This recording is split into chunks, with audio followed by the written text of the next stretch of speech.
Larry Ridley, and this is Madden 17 on EA Sports. Today's game should be a fun one, as we have two teams that love to put points on the board and punches. It's the Lions going up against the Vikings. With that, let's get you out to Brandon Godden and Charles Davis. They've got the call of this Week 9 matchup. Larry, in 2 years' time, it will host Super Bowl 52. You get a look inside the impressive new U.S. Bank Stadium in Minneapolis. Today, it's a Week 9 matchup set to go here between the Detroit Lions and the Minnesota Vikings.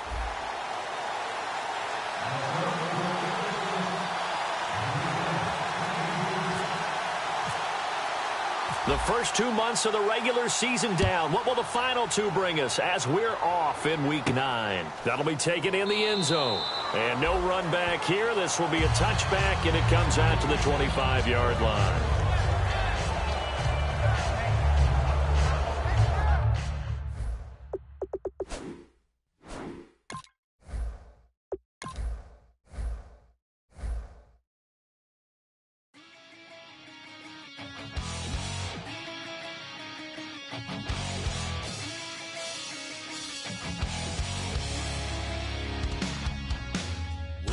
Says it's gonna rain.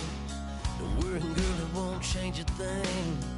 Yeah, we still got plans tonight. We're gonna kick it, that's a given, baby, rain and shine. Leave your Sunday best at home. Be the last time you wear what you got on. Bikini top and cut off jeans. Baby girl, you know you're looking mean. She said, how we gonna make it through the mud hole? What you think you got swampers on my truck for? It's about to get done in the dirty South. I'm about to show you what it's all about. But don't worry, it's a rowdy crowd. We ain't scared, we're still throwing down. We're gonna tap, light that fire. We're gonna crank that country. That's a get Thursday. Let it rain. Well, it's about to get done.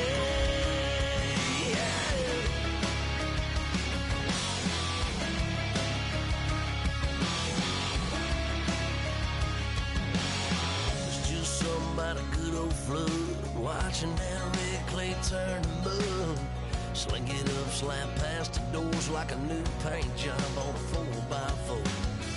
Girl, you're gonna have a good old time. Can't let a little bit of rain change your mind. Let your hair down, kick off in boots. For once in your life, let yourself cut loose. Go and get money from head to toe, clean it off, dipping in the swimming hole. Listen, about to get dirty in the dirty South. I'm about to show you what it's all about. Don't worry, it's a rowdy crowd.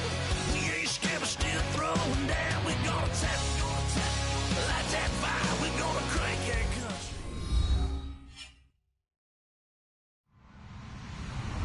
Hello, everyone. I'm Larry Ridley. Welcome to the NFL on EA Sports. Today's game should be a fun one, as we have two teams that love to put points on the board and punches. It's the Lions going up against the Vikings. With that, let's get you out to Brandon Godden and Charles Davis. They've got the call of this Week 9 matchup. Larry, in 2 years' time, it will host Super Bowl 52. You get a look inside the impressive new U.S. Bank Stadium in Minneapolis. Today, it's a Week 9 matchup set to go here between the Detroit Lions and the Minnesota Vikings.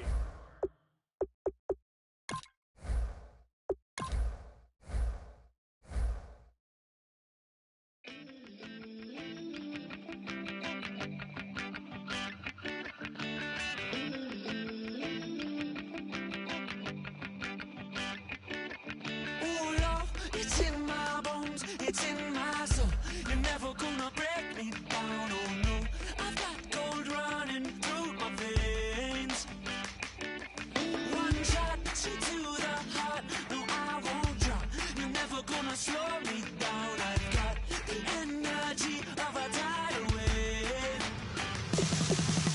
You don't gotta believe in me, I know who I wanna be. You don't gotta believe in me, gotta believe in me, gotta believe in me. Gotta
everybody. I'm Larry Ridley, and this is the NFL on EA Sports.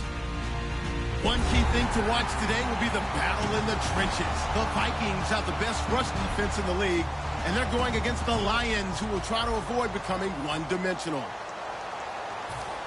With that, let's get you out to Brandon Godden and Charles Davis. They've got the call of this Week 9 matchup.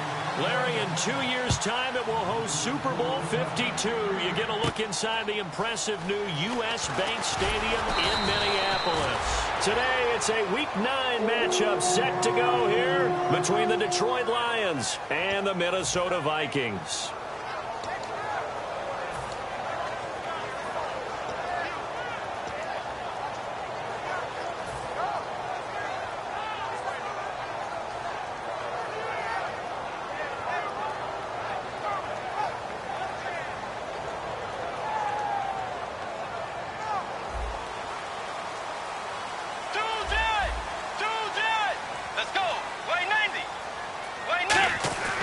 Bridgewater now looking to throw on first. He was looking for his tight end there, Kyle Rudolph. And it's second down. Here's the offense, and when you talk about this offense, you certainly have to talk about all-day AP, Adrian Peterson. Does not shy away from contact. Also has the speed to go the distance. It's the rare combination that you get from one of the great runners of all time in the NFL. 2,000 yards every year is the goal. I'd never bet against him.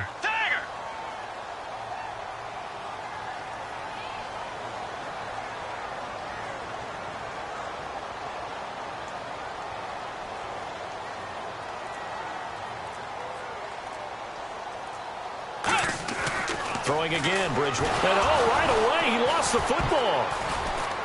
And the offense does cover this one, but back inside their own 5-yard line. On plays like this where the ball comes free, it's often unusual for the team that lost it to get it back. Because this is the quarterback. The ball gets away from him. Everyone else is trying to execute what they're supposed to do on offense. They're usually looking in the other direction, downfield, or have moved away from him. In this case, though, a teammate is able to come up with the ball. I don't think this is the script they had in mind for their opening drive. This is 3rd and long. Let's go. Fourth. Back near the goal line, Bridgewater looking deep downfield. A battle for it, and it's intercepted. Darius Slay with a pick. And to the 43. So down inside the 45 to the 43-yard line. That's where they'll take over. And Detroit getting set to go now. Looks like the defense in press coverage here. After the interception, here's Stafford. This is Reese on the ground. Call it a 3-yard gain, and that'll bring up 2nd down. So here's the lineup, and in the backfield, it's Abdullah. Amir Abdullah, if it had been up to a lot of college coaches, would be an all-pro corner. But he knew he wanted to be a running back, and has proven why. Can run it, can catch it, and return kicks.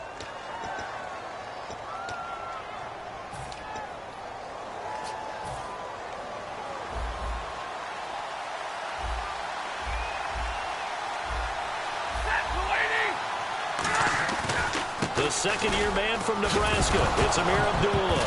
And his first carry, he loses the football. And they are going to set up shop at the 32-yard line. And following the interception, just any interception, are you a little bit more cautious when you start that next drive, or no, you just throw that out the window? I think you are. I don't think that there's any way you can run back out there and go, totally didn't affect me. Let's just go ahead and be loose with the football again. You're going to take care of it, but you have to be careful about being too cautious because now you can't run any offense at all. Still want to attack. We'll see how they attack them here. That's going to go as a loss of 4, and it'll be 2nd down.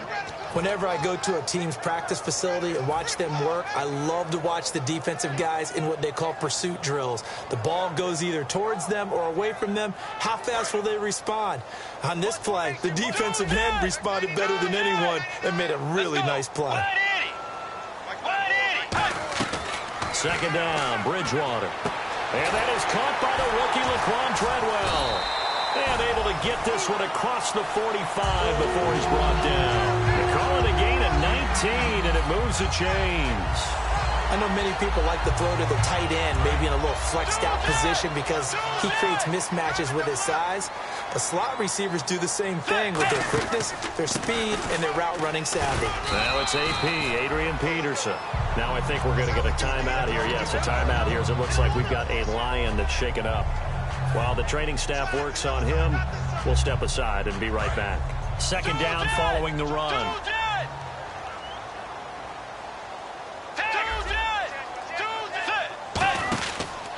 Again, Peterson. And he'll fight forward maybe to the line of scrimmage, but that's all. No gain on the play, and it's going to bring up a third down.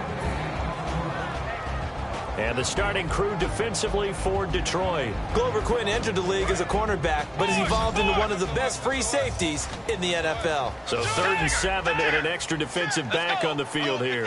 Definitely want to play coverage here. Now Bridgewater.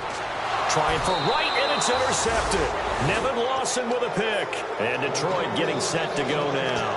And they got across the 50 last time, but fumbled and turned it over, so they'll be looking to have a short-term memory here, Mr. Davis. Not only a short-term memory, but a whole lot better ball security. Because if they take care of the ball, continue to move it, their chances of scoring some points, they got to feel pretty good about it. They thought they had things moving in the right direction last time.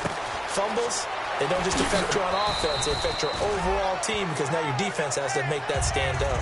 It's a gain of 9 yards. And it'll be second and about a yard to go for the first. Second down, they need less than a yard to pick up the first. They come out here in the eye. Now a first carry for their fullback. And this time he's able to take it down to the 42. 2 yards on the pickup there, but it's enough to give him a new set of downs. Let's face it, you always want a team full of guys who can get you first downs and big plays of all styles, but you've got to have a big man. You can just turn and hand it to, and he can be dependable in picking up first downs. They'll run again. This time it's Abdullah. Call it no gain on the play, and it'll be second down. Quickly now a look at the defensive starters for Minnesota. Everson Griffin was a valuable reserve for most of his career, but has really blossomed since entering the starting lineup.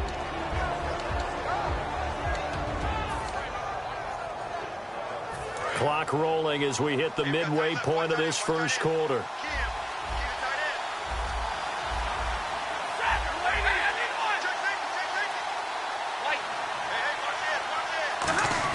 Here's Stafford now on second down. And he will find his man on the outside. 6 yards on the pickup, and that'll bring up a third down.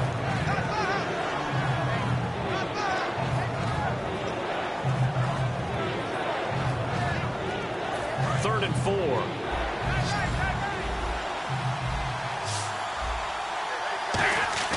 Here's Stafford. And Jones has it over the middle. And he gets it down to the 32. Call it a gain of 3. And that's going to make it fourth down. They didn't get the first down, but I have to say I do like the call. I like what they were trying to do. Try and hit your receiver on the run and see if he can pick it up. Keep it on his feet, get a little rack yardage. Yeah, but a nice job defensively to get to him and keep him short of the first.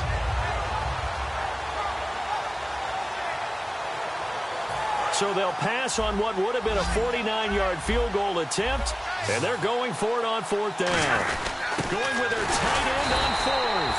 He only needed a few inches. He didn't even get that. And the Vikings defense is going to get the football back. And now out comes Minnesota. And 2 picks thrown here in this first half alone. We'll see how that affects him. Can't wait to see where his confidence is, because the great ones, they'll throw 4 or 5 picks, and while it'll hurt their team, it won't hurt their confidence. They'll think something was just wrong with the ball or the wind or something was funny.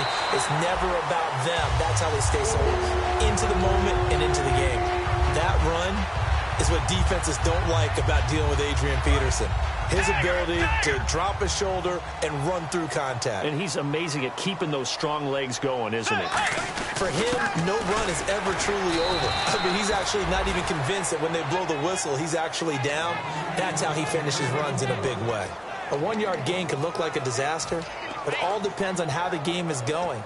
Is it a series of 1-yard gains running the ball? If that's the case, you might have to start thinking about throwing it a little bit more. But if it's just the occasional 1-yard run, hey, congratulations to the defense. They won that one. Come back and get them the next time. Peterson alone in the backfield.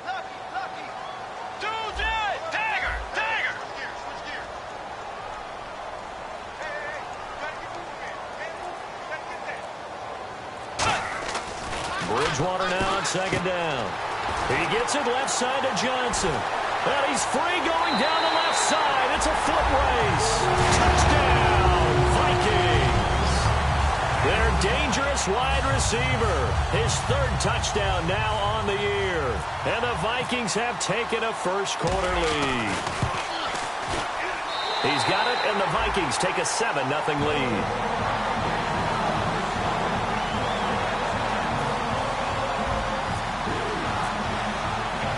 So we have the touchdown. Now here's Blair Walsh to kick this one away.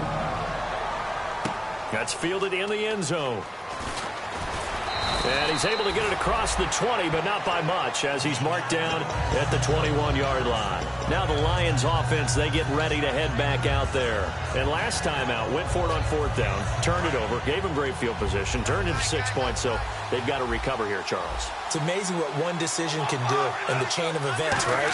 The decision to go for it on fourth down. Caused all of that. It caused every bit of it, but it showed confidence. Hey, I've got confidence in you guys. Go pick it up for them. Didn't happen. Also showed confidence in the defense. They didn't pick up their end of the bargain, so now they've got to come back out and start over and rebuild that confidence.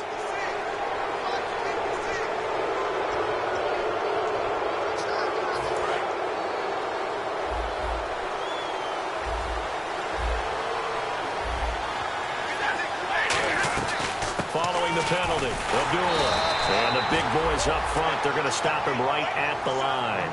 Give him a yard on the run there, and that's going to set up a 3rd down and 2. I can't help it. I'm just sitting back in admiration right now.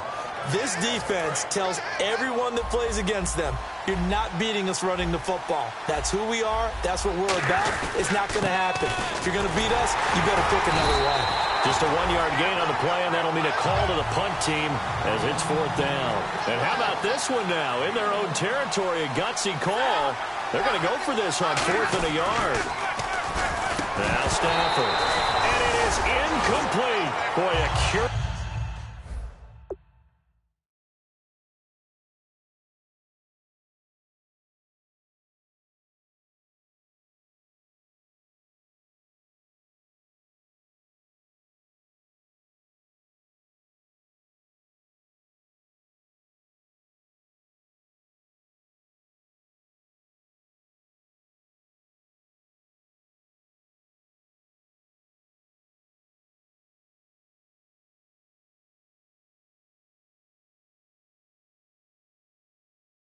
Decision to go for it doesn't pan out, and the Vikings, they have the football now in excellent field position. And now out comes Minnesota, and they will simply, Charles, be looking to duplicate what they did last drive when they were able to push it in for 6. And they hope it'll be that easy, right? To be able to take exactly what happened before, replicate it. They have to make a few additional changes along the way because I'm sure the defense will make some adjustments, but they've got to have great confidence having scored the last time out.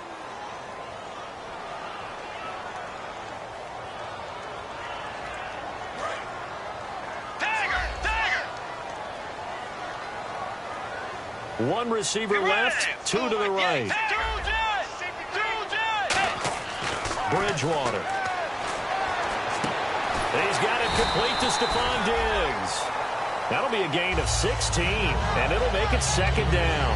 He had time, was able to survey the field and find a soft spot in that zone coverage. And that's where it gets difficult for a defender, Brandon. You go to your spots on the field that you have to cover, and when the offense finds an area that you're not in, that's where they throw the football. Back now with Charles Davis. I'm Brandon Gaudin. Second quarter begins with the Vikings holding the football. They've got it 2nd and 4 to start things out.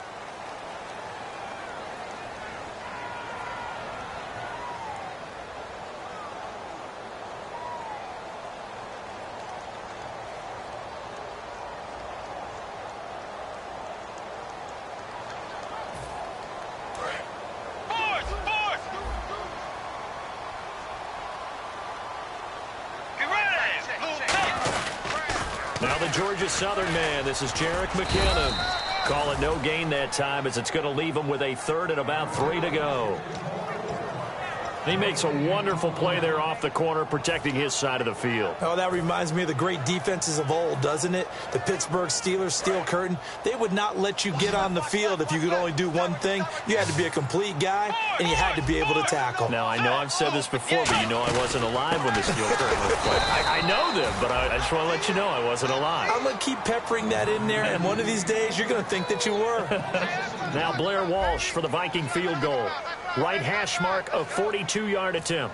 But good luck there as a ball carrier. You get handed that football, look up, oh, there's a big D tackle ready to swallow you whole for a loss. Yeah, you kind of count on your guys to give you at least a little bit of time, a little bit of space to try and maneuver, but not on that one. And when you have a defensive tackle who is that strong, that agile, he's a lot to deal with. Sometimes you have to double him, and sometimes you're not able to block him no matter who's trying.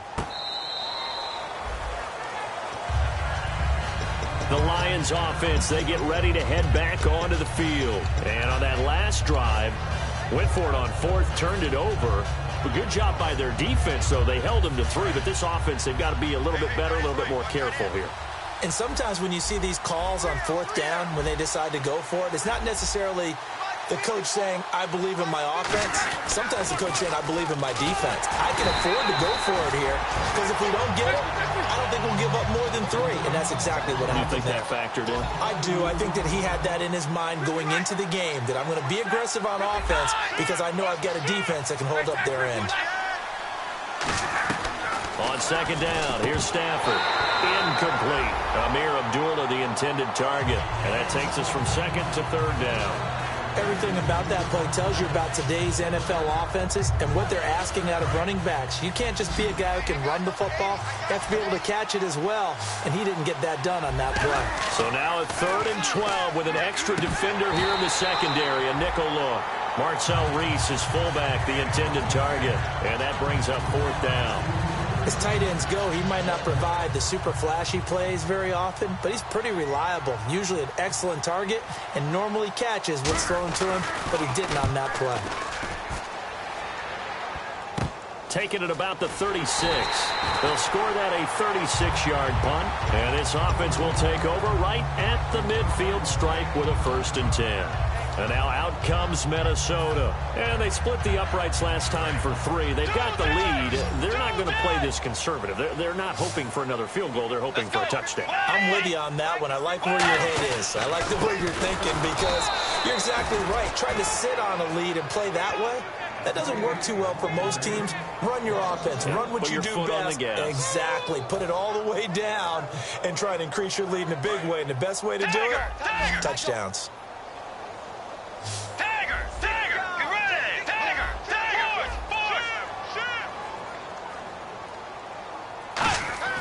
The second down throw for Bridgewater. Completing it to the right side, Johnson. 15 yards through the air and a 1st down. Well, for teams that like to play man coverage, running corner routes can be tough on them because of the ability of getting into it. Sometimes you're squaring it off. Sometimes you're just rounding it. Sometimes there's a fake. Sometimes there's not. That makes it very, very difficult for a DB to stay with it. 1st down. Here's a run with Peterson. Just a yard on the 1st down carry, so it's 2nd and 9. Tough day, tough sledding right there, and it's been that way the entire game. Not a whole lot of room to ramble for him. Yeah, you're right. It's been that way all afternoon. Didn't get a whole lot better there. They'll come out in the pistol. Way 90. Way 90. Tag, horse,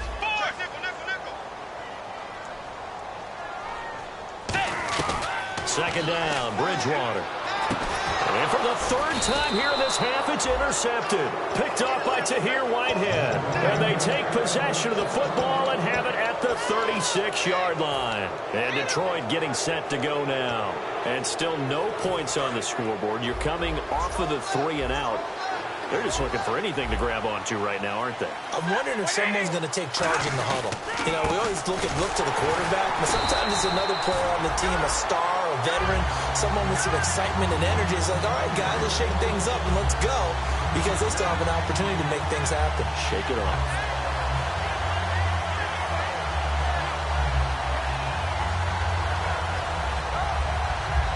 little bit of ground to make up for the offense as they face a 2nd and 11.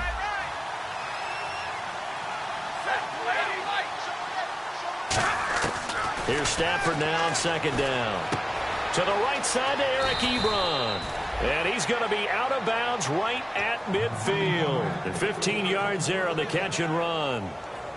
Coaches always harp on the quarterback reading the defense and getting it to the open man. That's good recognition there. And how about what he did after the catch? Yeah, hit your tight end, let him get some rack. Yeah, when he gets moving, not many guys want to come over and put a hit on him, do they? Call it a gain of 5, and it'll be a 2nd down. Well, if you do read man coverage, Brandon, the drag route's a pretty good one to run against it because you're running away from people on it.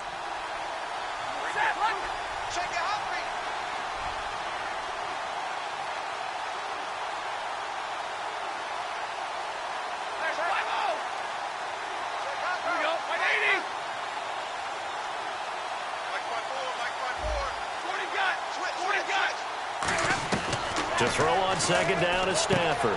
Ebron caught left side. And he's brought down. It's a gain of 11 yards that time, and it produces a new set of downs. And now the passing game here in the 2nd quarter starting to heat up a little bit.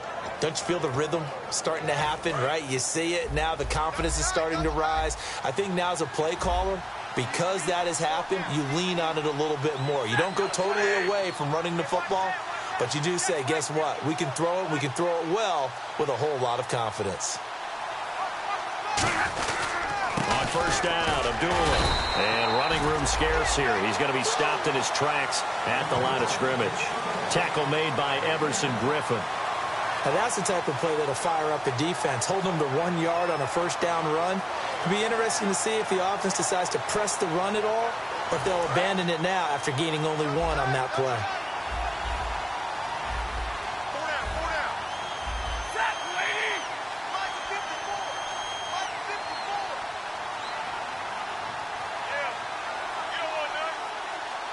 Brief break in the action here. More from Minneapolis after this.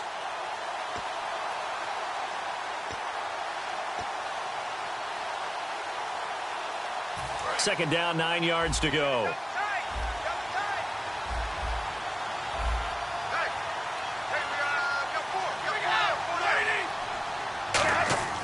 To throw is Stafford. Looking for his running back, and he's got him. And he gets it down to the 32. Give him 2 yards on that play, and they're going to face a 3rd down.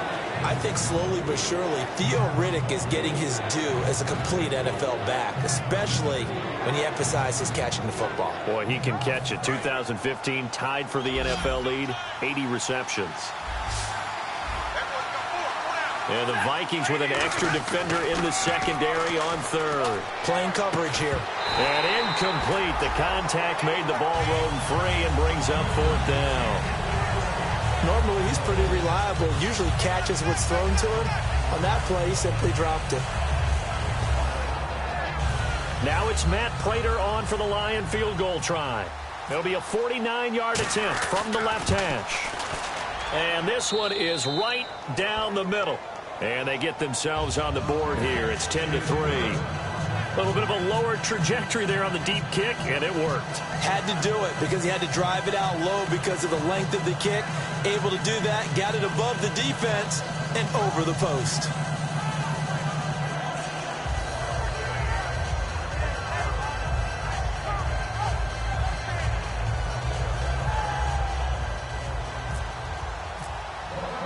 Prater now will send it away following the made field goal. And a fair catch signaled for and taken successfully. And now out comes Minnesota. And 3 interceptions in this game. And I would have to think, I wasn't a quarterback, but number 4 is kind of, oh, you're like, oh, man, I can't throw 4. No, and what's interesting is, what do the coaches decide to do now? Having thrown 3, do you alter your offensive strategy? Do you take the ball out of his hands and maybe turn to the running game? Or do you have that supreme confidence that he's going to turn things around? We'll see what they do.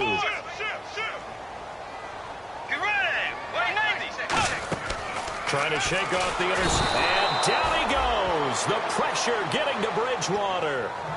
And now the Lions going to stop us momentarily as they call a timeout. It's just their first, so they'll have 2 remaining here before we get to halftime.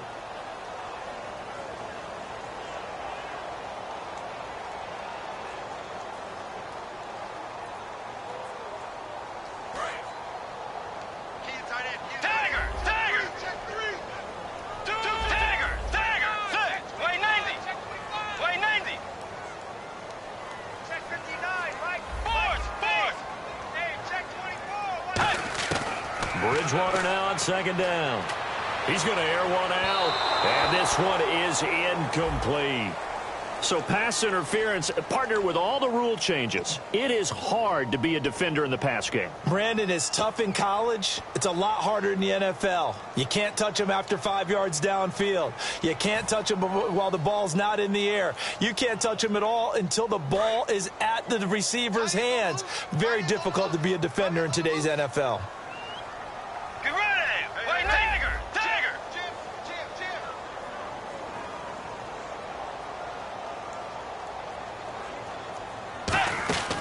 First down throw for Bridgewater. And this is incomplete. Today's NFL, these big guys are featured receivers. They move all over the place to try and find good matchups, and they had one. They were just unable to complete the pass.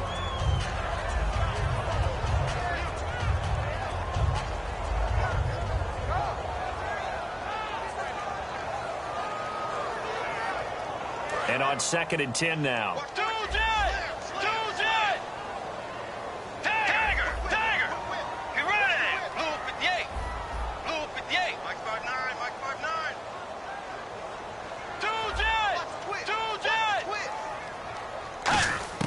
A second down throw for Bridgewater. He's got the connection over the middle to Diggs. It's a pickup of 16 there, and it'll lead to a new set of downs.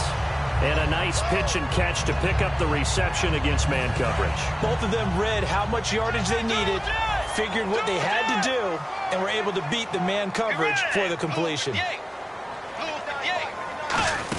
They'll run it now out of the gun. And inside the 20 before he's brought down. It's a pickup of 14 there. And that leads to a Minnesota first down. I thought guys that were... Now whistles come in. We're going to get a timeout here by the offense. It's just their first, so they'll have 2 remaining here before we get to halftime. Fresh set of downs here. And no press coverage here. They are backing off in the secondary. Throwing. Bridgewater. Now they set up the screen. That's complete. Call it a 1-yard gain on the play, and that'll make it 2nd down. In order for a screen pass to break big, a lot of things have to come together and be well executed, but all it takes is one. Now hold everything here. We're going to get a timeout by the offense. So that means they're down to 1 remaining here as we head toward halftime. So what will they do? On the ground, through the air, let's see. 2nd and 9. Let's go. Blue 58. Blue 58. Mike's 59. Mike's 59. Tiger. Tiger. Watch out. The 2nd down throw for Bridgewater. Throwing over the middle, but it's incomplete. Johnson was the intended receiver, and now it's 3rd down. All defenders get tired of hearing about their lack of hands and why they're playing defense instead of offense. But in this situation, it was the hands that made the play. Batting the ball away on an attempted touchdown pass, excellent job. Way to knock it down.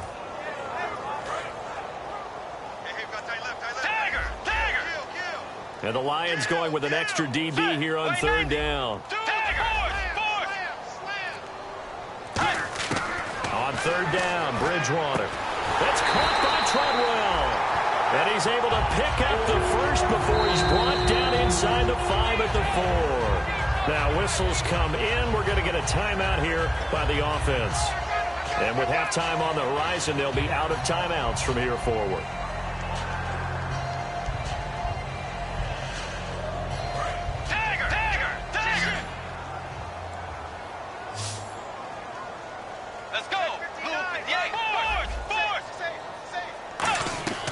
And again, it's Bridgewater.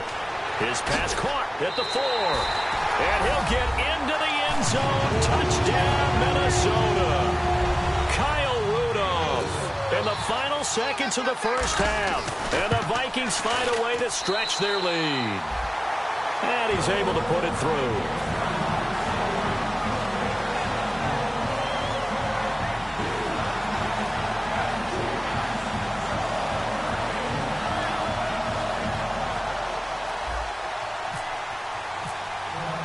And so we have the touchdown. Now here's Blair Walsh to kick this one away. And no return on this one as the fair catch is signaled for and taken. Here's the Detroit offense now as they head back out onto the field. And from this spot in the field with the clock where it's at, you think we're just going to see a knee and that's it? And I think in this situation, that's the proper play. But we do know there's some risk takers out there that may want to take one more shot before the clock runs out. They go play action here. And the pressure gets to him and brings him down. Stafford is sacked. We have hit halftime. Still 2 more quarters to go. We'll take a timeout. We'll be back after this. You're watching the NFL, and it's on EA Sports. It's in the game. Both teams appear ready for the fight ahead, and we resume action here in quarter number 3. That'll be taken in the end zone. And he'll get it up past the 20 to the 22-yard line. The Lions offense now with a football first here to begin quarter number 3. They have the ball here for the inaugural drive of the second half. Pretty big deficit, though. We'll see what adjustments were made in that locker room. And I never want to make something more important than it actually is, right? I don't want to create more hype than what is there. But this is I'm doing it, though. This is a really important drive. And we often talk about teams scripting plays to start a game. A lot of them script to start the second half, too. And they're scripting something that they expect to get them into the end zone and back into this game. We'll see if that script is a good one for them. A dump off for Abdullah. They'll get a couple yards on that one, and that'll make it third down. And on third down, a nickel formation here defensively. Everyone's got to be able to catch the football. Doesn't matter what position you play, but if you're on offense, be aware a ball may come your way. And he takes a shot on the release as this will be incomplete. Golden Tate, his intended receiver, and it's fourth down. Putting pressure on the guy throwing the football is always good, but when you can couple that with contact on him that leads to an incompletion, as we just saw there, that's winning football.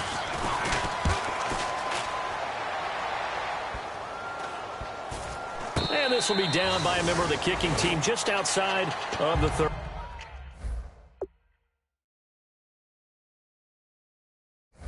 30-yard line. Now we take a glance at the offense as they work their way back out for their first possession of the second half. They have the lead here.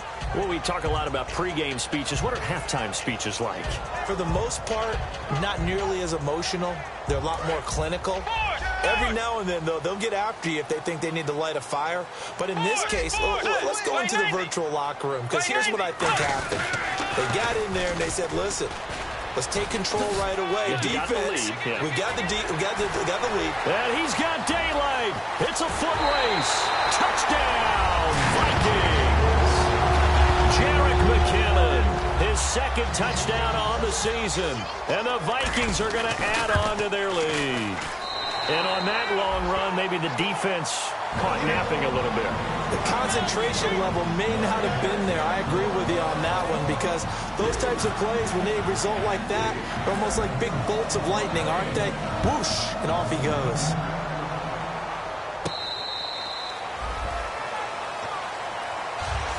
And Detroit getting set to go now. And they're coming off a 3-and-out, my friend. I think they've got to look at that play sheet and go to a spot that they haven't gone before. Time to shake things up a little bit to try and get this offense moving. Okay, so how do you do that? How do you shake things up? You look at what you've called before, realize it hasn't worked so well. Go to something else. And maybe you try and find one of those special plays from one of your better players, and maybe try and hit something big and get things going in the excitement area. Pass interference call. Charles, you were a defender. You know how hard it is to defend the pass without committing this penalty. And if they would let them play with a little bit more contact and give the defender a better chance, we wouldn't have nearly as many flags. Here's Stafford. Ebron with it over the middle. And he's brought down. 12 yards on the pickup. And the Lions are going to have a first. And they're going to speed things up here. Throwing is Stafford. Trying to get it to Ebron. And down the numbers. There he goes. Picked up. And he will take this one home. It's a touchdown. Well, we know this defense has athleticism. Spots like that prove us right. I love the way that you spotlighted the athleticism because you and I both know the best athletes on the field, they play on defense. Well, no, I was a kicker. We got to remember that now. Come on, come on. Fine.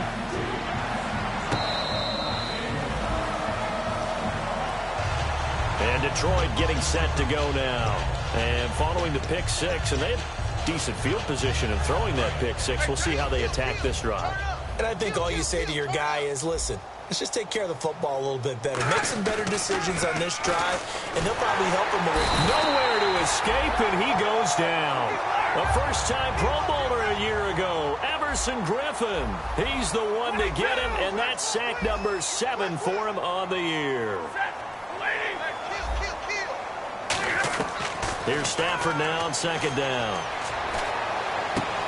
And he drops it incomplete, and their struggles continue here.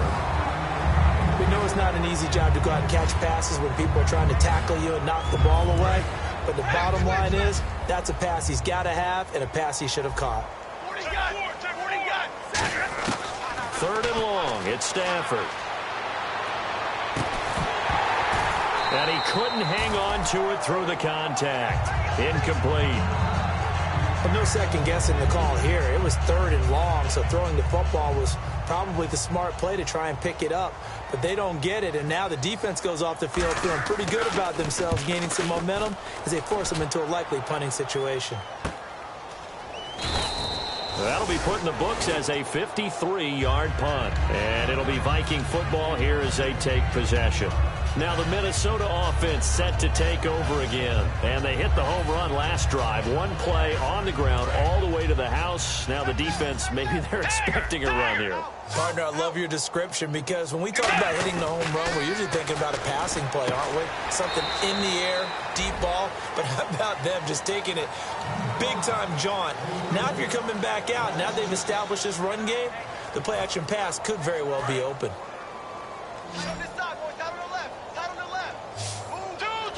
Peterson alone in the backfield.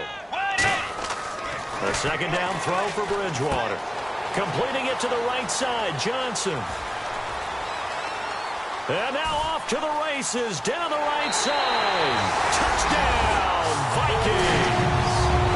A big play there, 76 yards. And the Vikings offense continues to pour it on. And the lead grows even larger here in the third quarter.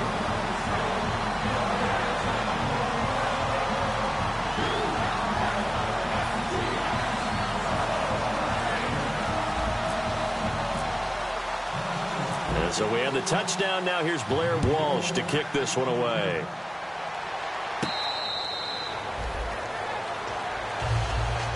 So out now come the Lions. And on the last go-around, they really couldn't get anything going.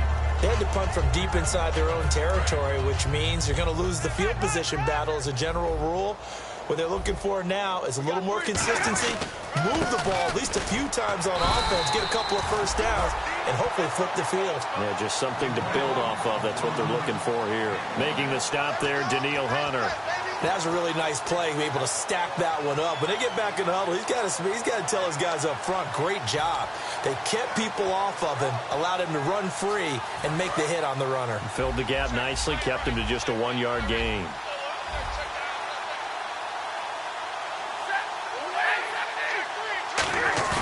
To throw on second down is Stafford.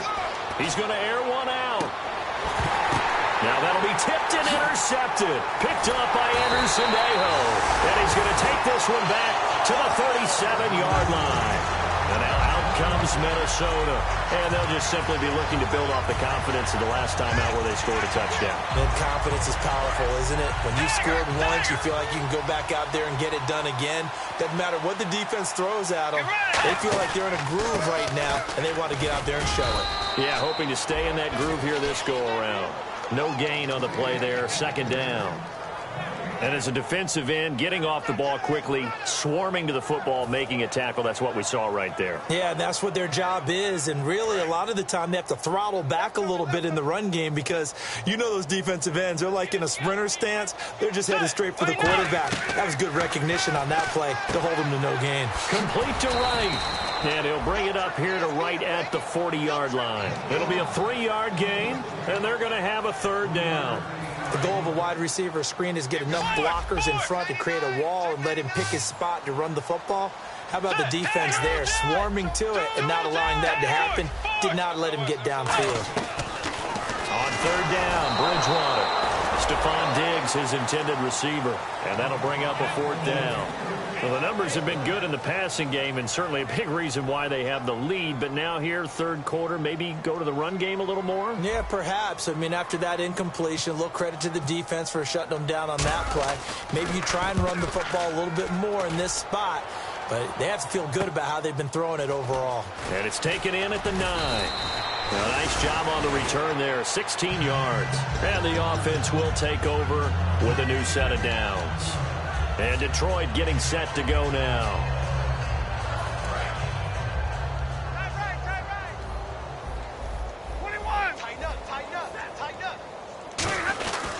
They start the drive with Abdullah. And he's able to plow forward up to about the 29, just shy of the 30. Not a run that you're going to write home about, but still a good first down run. That's what an offense calls staying on schedule.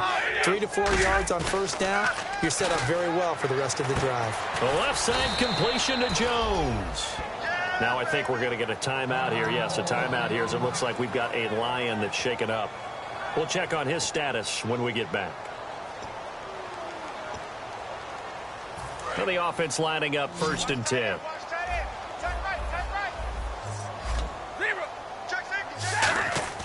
Now a first down throw. Stafford. He's going to leave this for his running back. It's complete.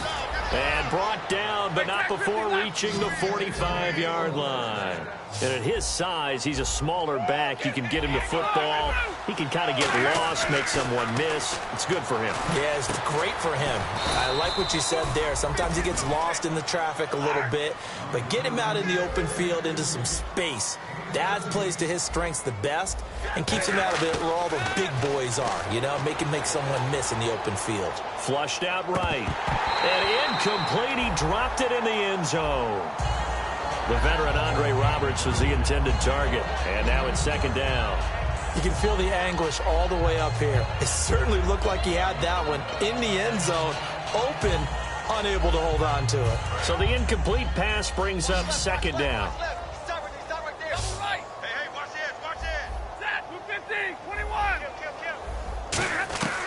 Second and 10, Stafford again. He goes underneath to Abdullah. A good pickup there at 22.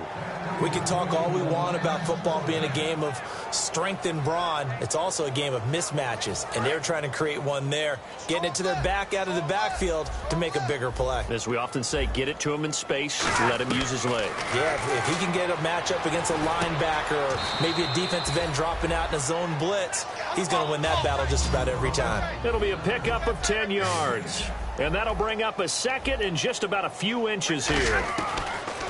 To the air again, Stafford. He hits Riddick underneath.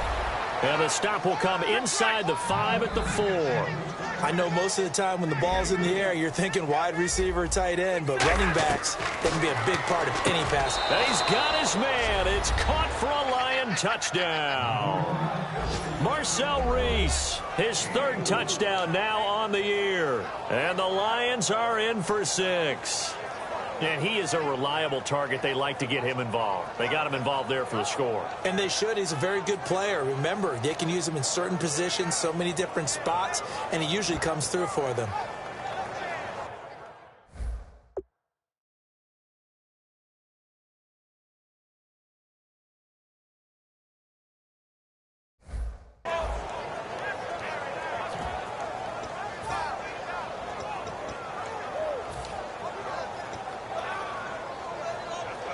And they will line up now for the 2-point try.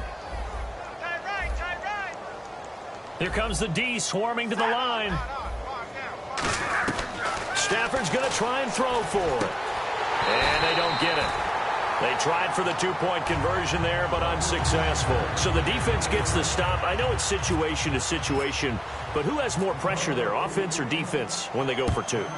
I truly believe it's the defense has more pressure because the offense has an entire playbook wide open from the 2-yard line. You can run it, you can throw it. So defensively, I think most teams are going to be aggressive and force the issue and try and bring pressure. And now out comes Minnesota. They're out in front. Last time they had to punt it away. We'll see if they can add to their lead now. They don't want to go out and punt it away again. This team now wants to get a cushion, put people away. They want to run their offense and have it end up in the end zone.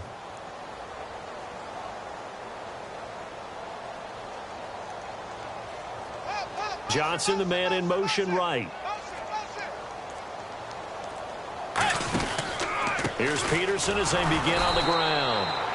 And this one goes nowhere. Losing yardage back at the 22. A loss of a full 3 yards, and now it's second down.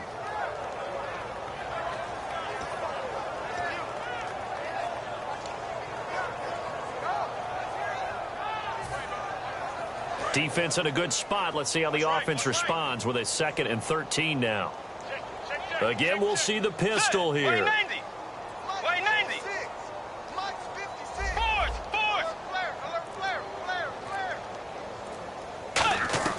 Second down, Bridgewater.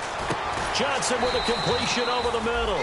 And he'll go down just shy of the 25 at the 24-yard line. Well, there really wasn't much there, but a completion is a completion. A tough 3rd down awaits them.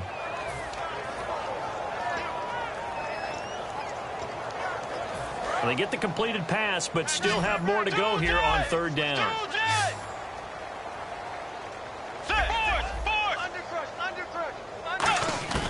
Bridgewater from the gun on 3rd down. Finding time. He's going to go for a big play downfield. The intended receiver was Laquan Treadwell, and it brings up 4th down. And when all else fails as a defender, when you're not there in the coverage, your best friend is exactly what we saw there. A big play shot taken by the offense. Unfortunately, it ended in a big drop. He gets this one away, and boy, it's another boomer. Taken in at the 22.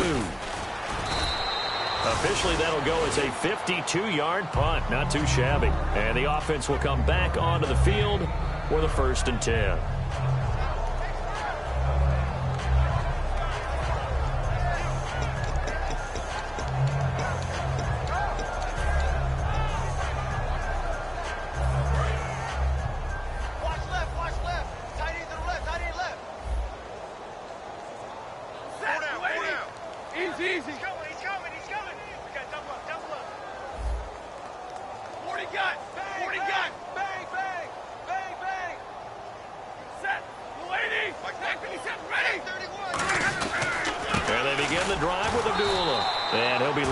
Short gain up to about the 34-yard line.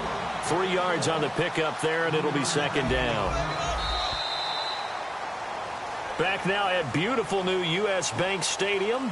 A lot of happy faces in the crowd at this point as their guys have a big lead here to start quarter number 4.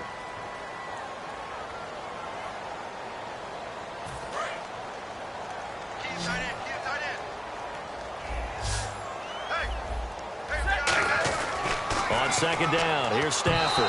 Throwing middle, but it's incomplete. That one intended for Anquan Bolden, and that'll make it 3rd down.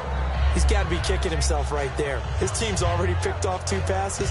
That would have been the 3rd in the game, and boy, they've really played well attacking the football. 7 yards remaining here on 3rd down. They come out 5 wide, 3 of them to the right side. Throwing is Stafford. Caught right side, Tate.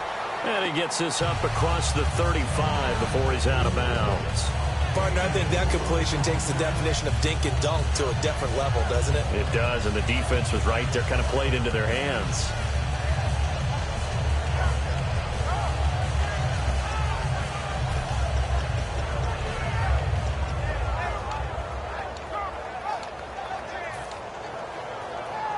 Their already slim hopes are going to ride on this one. They'll go on 4th down. 3 down. Hey, easy. Desperation time for Stafford on 4th down. And Tate's got it. Give him 9 on the play, and they're able to pick up the conversion here on 4th down. And they're going to hurry back to the line now. We always talk about big-time players make big-time plays in big-time moments. I think that 4th down qualified. That was a heck of a throw. 10 yards on the pickup there, and it'll be 1st down Lions. On 1st and 10, Stafford. It's complete to Fuller. And he'll get it down on the play to the 37. Give him 6 on the play, and it's a 2nd down. He decided to run a hitch route. It really helps to have a guy who can turn it loose. And, boy, he rifled one in there on that one. Not much run after catch. And he's going to be intercepted a 3rd time. Terrence Newman with a pick. And a big turnover there as his guys will get the football back. And out now come the Vikings. They've got the lead. Last time had to punt it, though. What's the key to this drive? I think it's leverage. The big guys up front. You know the motivational speech on the sideline is, guys, give us an opportunity. Protect the passer, create space for our runners, and let's go ahead and get these guys. Low man wins. Let's go do it on this drive. We'll watch that leverage on this drive. And he finds some space past the 25 to the 27. It's a 7-yard carry to set them up with a 2nd and 3. I know that every now and then we get in those meetings with coaches, and you almost want to roll your eyes when they talk about staying on schedule when they're moving the football. But would you say a 7-yard run is ahead of schedule? 4th quarter with the lead, you love that, don't you? No doubt about it, because staying on schedule is trying to get 4 downs on 1st down. They did that plus 3.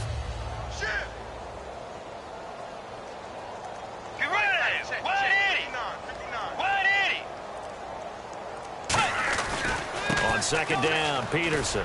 And just a short gain that time as they're able to get him down. Just a couple on the pickup there, and now it's 3rd down. Well, so many times we look at a short run and we praise the offense for trying to set the tempo and establish things, but the defensive guys, hey, they just won the battle there. It wasn't a big run given up. They don't always have to absorb the body blows. Sometimes they dish them out themselves. And I see an extra defensive back on the field. Little surprise here on 3rd and 1. On 3rd and 1, here's Bridgewater. And unable to connect. If he had caught it, it would have been a 1st down. Instead, it's 4th. On 3rd and 1, I think everyone in the stadium thought they'd try and run the football there, but they tried to surprise the defense and hit something through the air. Instead, it results in an incompletion. Averaging over 50 yards a punt so far as this one's away. 6-yard return after a punt of 48. And the Lions will take over. And Detroit getting set to go now. And with 3 interceptions thrown already, we'll see. Do they rely more on the ground game here? They may have to change things offensively to try and settle things down, not just for the guy throwing the ball, but for the rest of the offensive unit, because their confidence has to be shaken a little bit. And you just wonder, is the backup going to start to warm up a little bit over on the sideline? They give them 13 yards there on the play and a fresh set of downs. And when an offense is doing a nice job selling the play-action pass, a lot of responsibility shifts to the linebackers. They're the ones that have to determine run or pass and get to the proper place. And no escaping this time as he'll go down. They got him for a sack. Everson Griffin in there to get him, and that's sack number 8 for him on the year. To throw on 2nd down is Stafford. And his throw's going to be incomplete.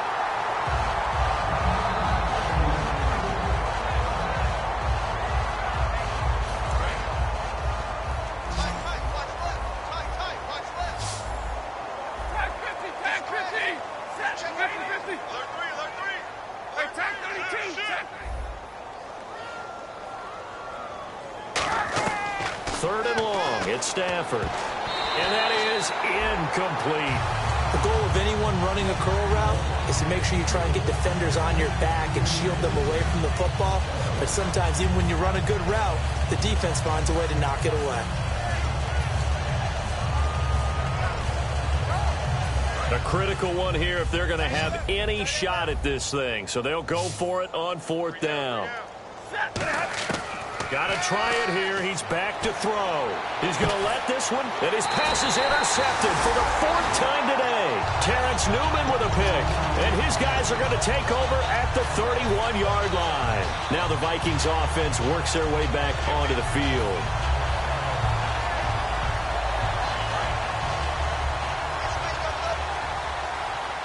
Three receivers to the left, one to the right. Following the interception, here's Bridgewater. The throw left side complete to Treadwell.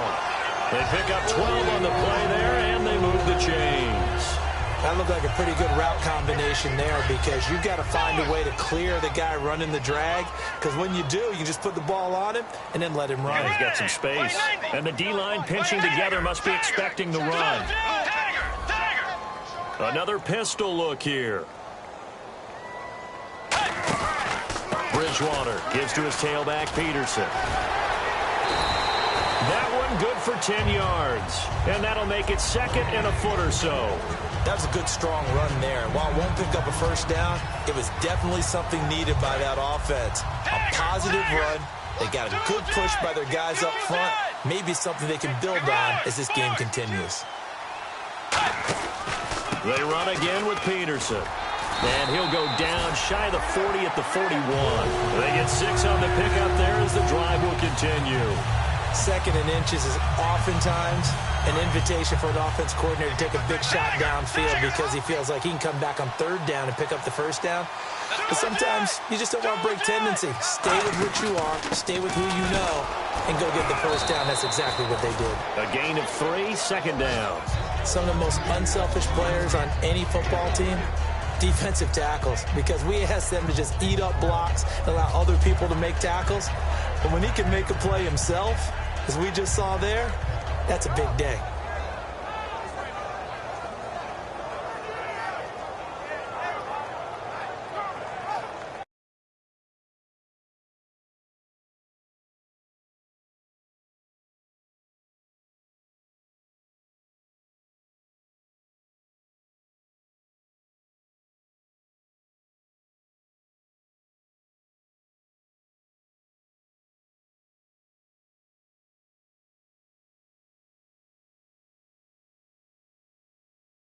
Down.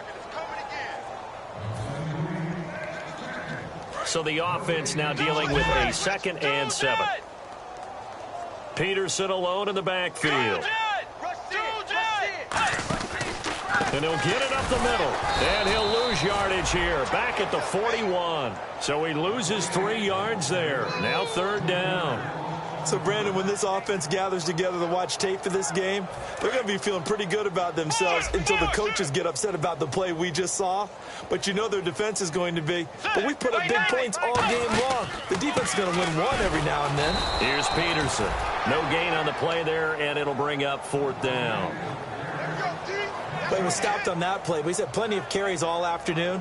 Every now and then the defense is going to win one, but I don't think they'll shy away from handing it to them the rest of the game.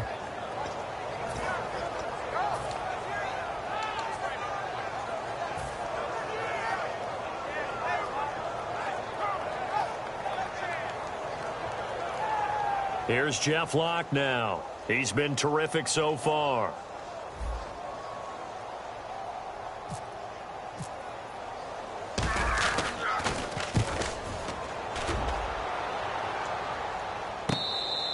Yeah, he was looking for the checkup bounce, didn't get it. That scoots all the way into the end zone now for a touchback. So the Lions offense ready to go back out onto the field. They've lost this one. Their offense has struggled.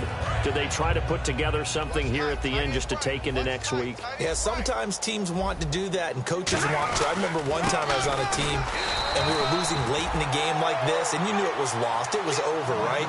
And the coach called a running play and pretty much said to everyone, I want to see something executed well before we get out of here. And that was the message to the team. Just something to build on. Just something to build on, get it done, and maybe we can look at that and say, we'll get better as we go forward. And he goes nowhere. He'll lose yardage back at the 17. He lost 4 there, and it's 3rd down. They're going to hurry back to the line now. Now Stafford.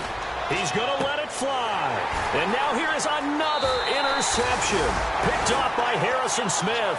And they'll take over inside the 45 at the 44-yard line. And now out comes Minnesota. They have the dream scenario you hope for coming into the game. Just one kneel here, and this game should be over. And it's always the final play of preparation each week. The practicing of the kneel-down formation, the victory formation. We've got a game in hand, and that's all they're going to want to do now. They'll put someone back deep just in case something goes haywire. But all in all, take the snap, kneel down, and shake hands. Yes, get out of there. And, Charles, I think when the schedule comes out, all teams, no matter where they're predicted to finish, talk about protecting your home turf. They were able to do that here in this one. Similar to a tennis match, right? Not letting them break your serve. That way you hold on to it. They got it done, and they feel very good about that victory.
Tonight we ain't going out, so we invited everybody. The made, they're way too strong, but ain't nobody saying sorry. The speaker's so blown, no one knows what it is, but we keep it on repeat 'cause we don't want it to end. We got the rest of our lives for the rest of our lives. And the rest of tonight for whatever feels right. We're doing it our way, just acting our age. One day we'll look back just shaking our heads. But right now we're too fast to slow down just yet. We're doing it our way, just acting our age. Just acting our age. There's people here that I just met, but we're acting like we go back. It's 3 a.m., but we ain't done yet. Trying our best to make it last. Freedom running through us like an open. We're too high on being young and there's still to race. We've got the rest of our lives for the rest of our lives.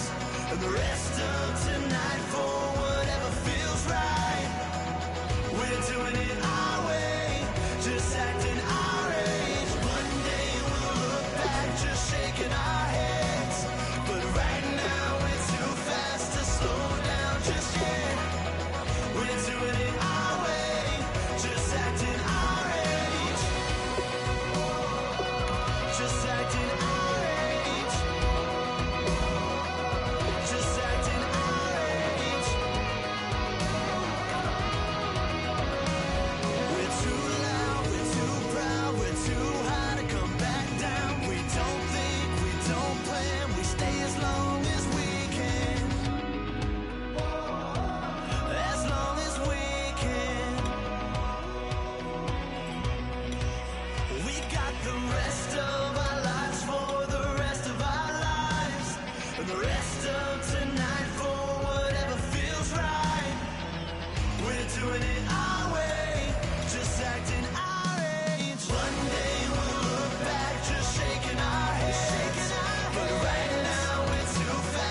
everyone. I'm Larry Ridley. You're tuned into the NFL on EA Sports. This is a team that comes into the game wishing there was more on the line, but the reality is they're just playing out the string at this point. Still, despite their disappointing season, you can be sure they'll be giving it their all here. It's the Chiefs going up against the Bills. So, with the call of this Week 16 matchup, let's hand it over to our commentators, Brandon Godden and Charles Davis.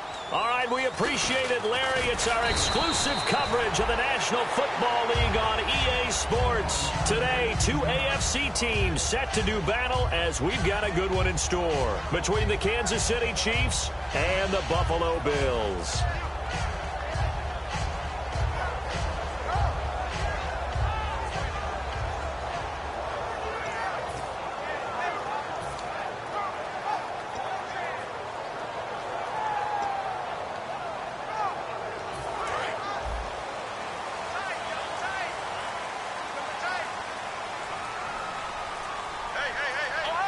They'll need to get the play off quickly. Now Taylor will turn and call a timeout. They'll have 2 remaining as we step aside here in this first quarter.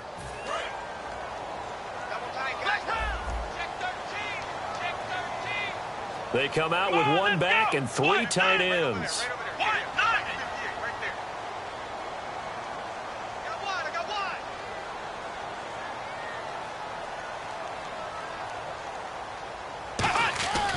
Here's a carry now for Mike Gillisley.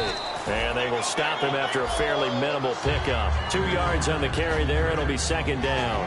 Here's the offensive unit, and heads up. Look out for the Clemson Tiger. Sammy Watkins was brought in to make plays. That's what he specializes in. Out on the perimeter or going inside. On second down, Taylor going deep for his tight end, Clay. He rifles one that's intercepted. A great read, and it's picked off. And they have the football and will set up shop at the 33-yard line. There's a reason that quarterbacks hate to see Patrick Peterson on the other end, isn't there? That's because they feel like they should be throwing the football or handing it to him. He looks like an offensive player, but he plays the corner as well as anyone in the league. They'll come out in the pistol. They'll try and start this drive in the air. Caught here by Conley. And he'll be brought down right around the 37. A gain of 4 on the play, and it'll bring up a second down. This is the offense we're going to see coming up in this one, and Travis Kelce will be key. What a tremendous weapon he is, especially in the red zone. Knows how to find the end zone when running his routes. They'll run it now. This is Charkandrick West. It's a 5-yard gain, but they'll still be a yard short.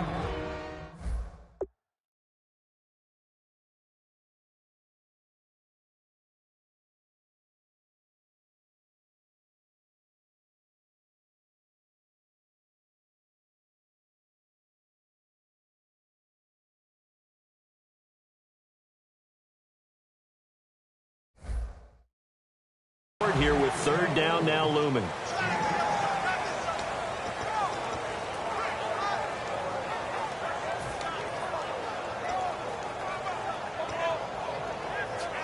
So third down, just 1 yard to go.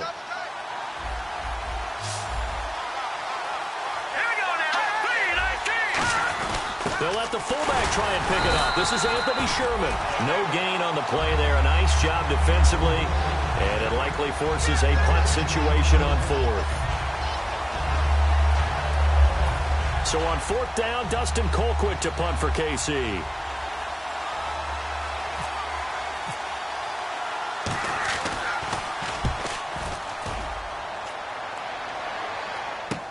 Pulled in at the 24. 31 yards on the punt there. And the Bills will take over the football with a 1st and 10. Here's the Buffalo offense now as they get set to take over here. And following the interception, just any interception, are you a little bit more cautious when you start that next drive, or no, you just throw that out the window? I think you are. I don't think that there's any way you can run back out there and go, totally didn't affect me. Let's just go ahead and be loose with the football again. You're going to take care of it, but you have to be careful about being too cautious because now you can't run any offense at all. Still want to attack. We'll see how they attack them here. And here's a look at the defensive unit that hopes to halt this offense today.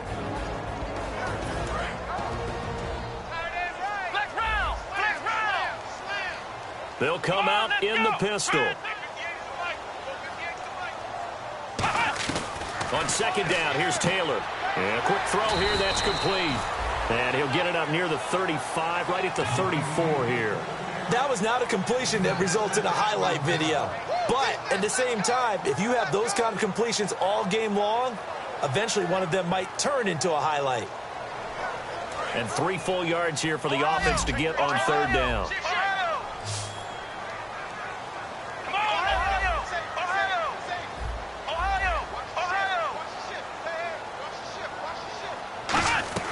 Taylor now to throw on third down. And incomplete. The contact made the ball roam free and brings up fourth down. Whenever I see an in route dropped, as we just saw in that play, I'm always thinking that in the back of their mind, they're worried about what's coming at them because they're going towards traffic on that route as opposed to being away from it and maybe having a little bit more space. Oh, he'll field it in the end zone. 21 yards. Well done on the return. And the Chiefs are going to take over with a long field ahead and a 1st and 10. And now here comes Kansas City. And on the first drive, 3 and out. And I know that these are professional athletes, but I would imagine sometimes you get the nerves at the beginning of a game still, don't you? Those don't ever go away. And typically what I've heard from guys and what I remember from playing, if you don't have nerves at the start of a game, it's not going to be a great day for you. You're not really ready to play. So finding a way to harness those nerves and not let them affect you in a negative way, that's what all the guys are looking for. No matter how you evaluate quarterbacks, at some point arm strength is going to come into the conversation. I'm really impressed by what I saw on that throw on the out route.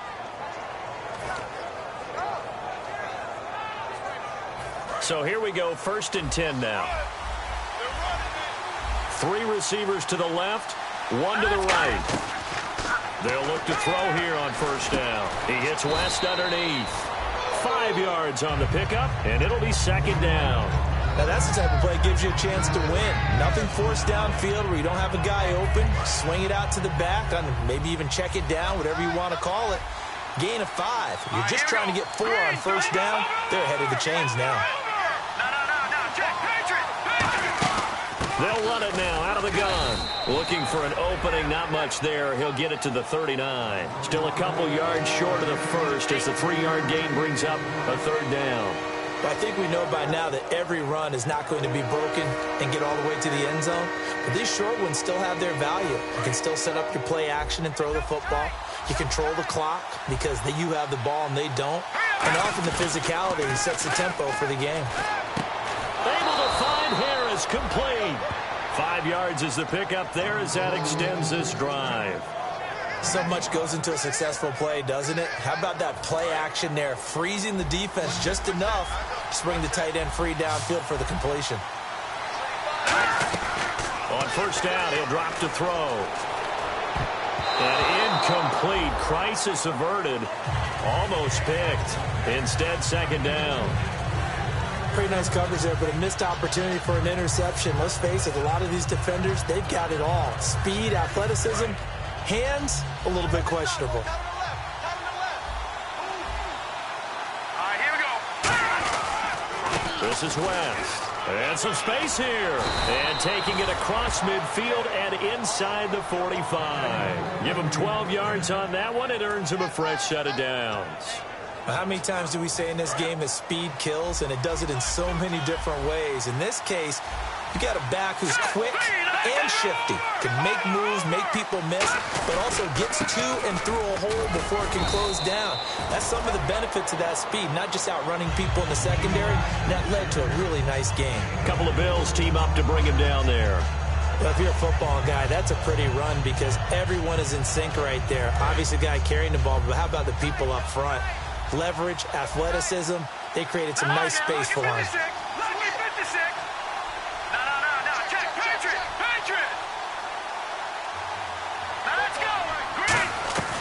Out of the gun, they'll look to throw. Nowhere to go here. He lost the football. But it looks like the Chiefs are going to get it back.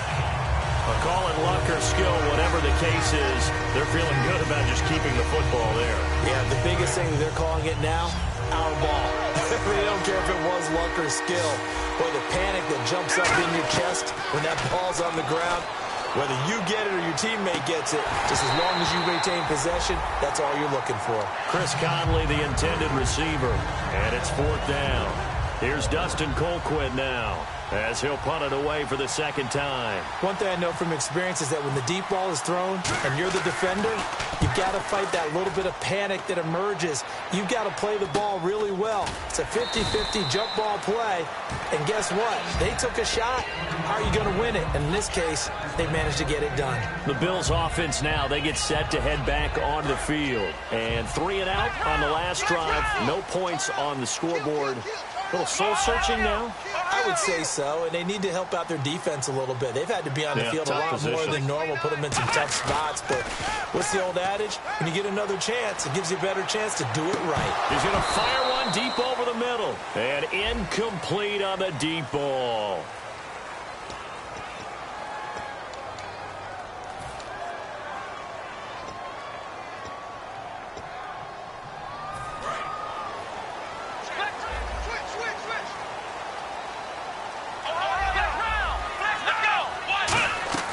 From the gun, it's Taylor. He's going to take another shot here. Oh, this is taken in. It's complete. A big play there. Taylor to Watkins. And even 50 yards. A great job pulling that one in from a guy, as we know, who can really blaze. He's got a lot of speed. And that speed can work for him so many different ways. Sometimes he just takes off and goes and just runs past people. Sometimes you get people to back off so far that you can catch everything underneath. But still, at some point in the game, you probably have to make some contested catches, right? Sometimes you have to go up and beat a defender for the football. He has that in his arsenal as well. Showed it right there. So 2nd and 9, the defense looking to put them in a bad spot here.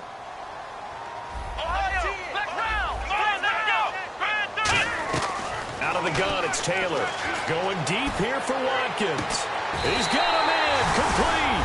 And he is into the end zone for a Buffalo touchdown. Sammy Watkins, his 6th touchdown of the season. And the Bills have taken the early lead. And his kick is no good. An inauspicious start here kicking-wise as this one stays a 6-0 game. After the TD, here's Carpenter on to kick it away. And they will not get a chance to return this one as it's through the end zone for a touchback. And now here comes Kansas City. And last time out, they had to punt the football away. Anything positive possibly to take from that? There always is when you're punting the football away. It doesn't sound like it because you're giving it up, but you've avoided a mistake. At least you didn't turn it over. You didn't turn it over, right? You're giving your defense a chance because you're punting the ball away, and they're set to go on the field as opposed to sudden change after a turnover. Wow, now we got to go out there and stop people. So, yeah, there's always something positive to be gained from it. In recent years, the slot receivers really gained stature in the NFL because they can do so many things. Yes, they can line up wide like your normal wide receiver, but to have that kind of courage and toughness to run routes in the middle of the field and become dependable targets for their quarterbacks and move the sticks, those guys are worth their weight in gold. 17 yards on the pickup there. The drive will continue. It's a 1st down. Really nice connection on the corner route. This is a play where the receiver wants to set up the defensive back by moving him inside and then breaking back to the corner. Again, we'll see the pistol here. Now West. And he'll lose yardage here. Back at the 47. It's a loss of 2 there, bringing up 2nd down. The defense won that play so fast that I think if the running back even had time to notice if anyone was there, it was just a blink of an eye, and there was a loss on the play. He's going to launch. This is caught inside the 15. And all the way in for a Kansas City touchdown. Their dangerous wide receiver hitting double digits with his 10th touchdown of the season. And his guys are an extra point away now from taking the lead. And he puts it through. Back now with Charles Davis. I'm Brandon Gaudin as the Chiefs in possession of the football as we begin the 2nd quarter. As we'll see one following the score on the final play before break. Santos out now. He'll kick it away. And this will be a touchback as that sails over the end line. And now out come the Bills. Last time they were out, they scored. Still trailing here, though, so some work to do. But it's okay in terms of mindset. Because they scored the last time, they're not quite as worried about being down on the scoreboard because now their confidence is a little bit higher. They feel like they've got something going, and they feel like they can attack again and put more points on the board. Are you scoreboard watching if you're the offense, or are you just focused on this drive? We wouldn't be telling the truth if we said that they didn't scoreboard watch. Everyone does it to some extent, but you've got to set it aside right now and just focus on this series. That'll take care of the scoreboard if they punch it into the end zone. Here we go.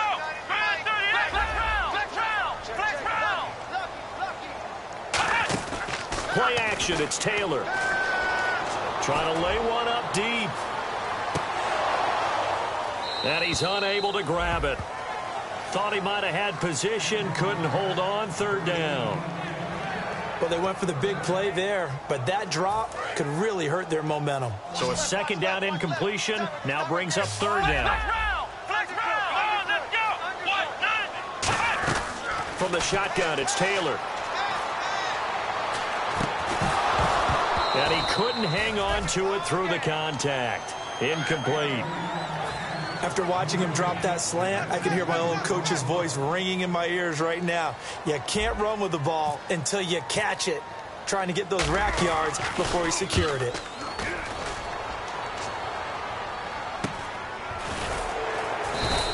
That'll go as a punt of 32 yards. And that will come the offense as they take over.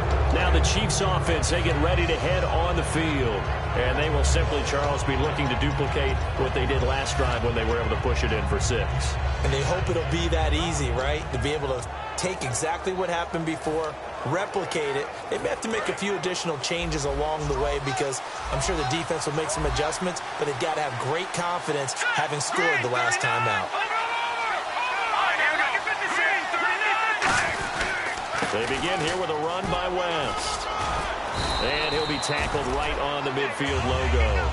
It's a 6-yard gain on the ground, and that'll make it 2nd and 4. First play of the drive, let's give credit all around. Excellent blocking, but the guy carrying the ball, he was the finisher. A really nice run.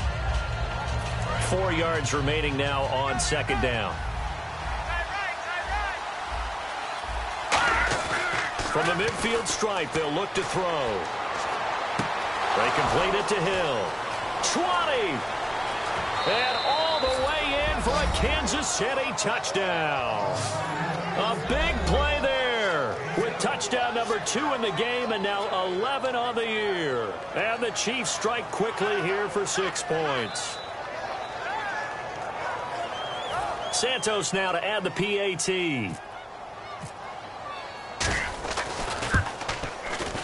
And it's up. It's good. Our score 14-6. Now after the touchdown, here's Santos to kick this one away. And this will not be returnable. It's out of the back of the end zone for a touchback. The Bills getting set to go.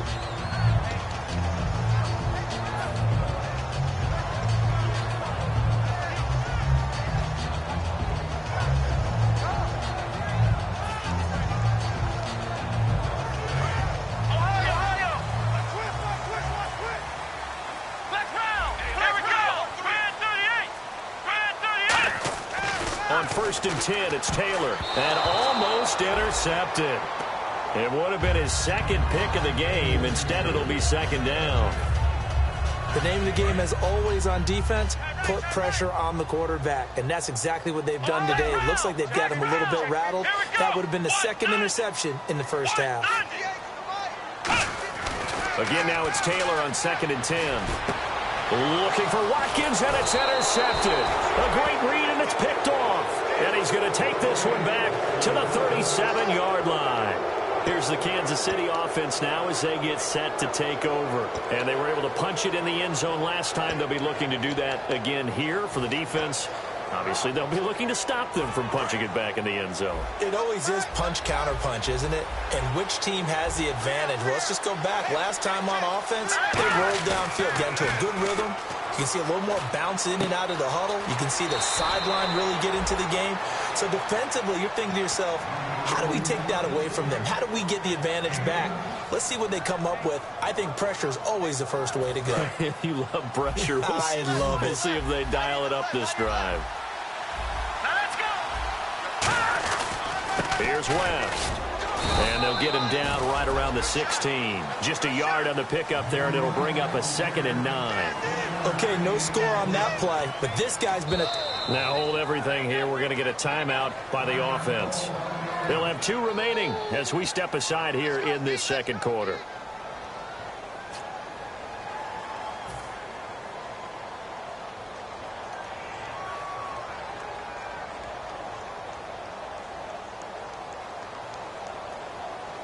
Nine yards still remaining here to pick up the first on 2nd down. They'll run again here with West. Give him 6 yards on the carry. It's going to be 3rd and 3 now. And once again, leverage wins. The offensive line, lower than the defensive front. They moved them and found some good space for the guy carrying the ball.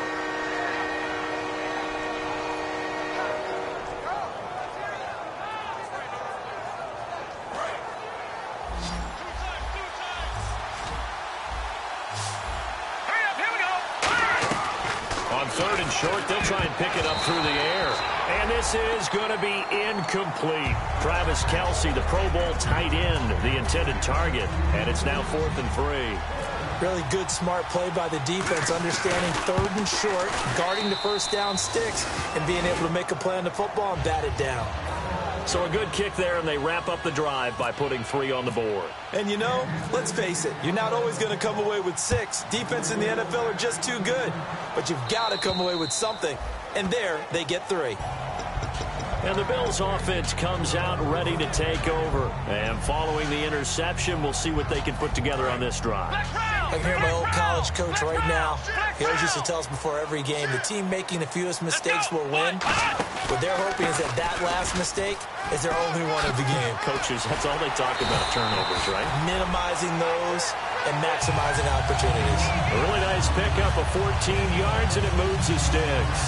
Whenever we meet with coaches and they always talk about wanting to establish running the football, it's oftentimes a really good tight end who can control the line of scrimmage and the point of attack, and they're becoming harder to find because the colleges are giving us a whole lot of receiving tight ends, former wide receivers who can run, not necessarily block very well. In this case, though, we saw 2 tight ends on the field, both of them with the ability to block, and they ran the ball successfully behind that power set. And after the play on the ground, that brings up 2nd down here. Again, we'll see the pistol here. Now Taylor to throw on 2nd down. And for the 3rd time here in this half, it's intercepted. A great read, and it's picked off. And now here comes Kansas City. And they had 3 points last time, but they didn't want 3 points because they were well within range of scoring a touchdown. We'll see if they can do better now. I'm with you on that one. Let's just go ahead and be frank about the whole thing. The only one happy about the 3-point kicker. Exactly. You put it through the post. That's going to help him at contract time. But that offense, they're thinking, let's get in the end zone this time. I don't know if that helped him at contract time. You could have kicked that one through. I don't know about that. I don't know about that. Super toe. Unable to connect on the first down pass play. Now it's 2nd down. Now they'll throw here out of the gun. And the hit jarred it loose. It's incomplete.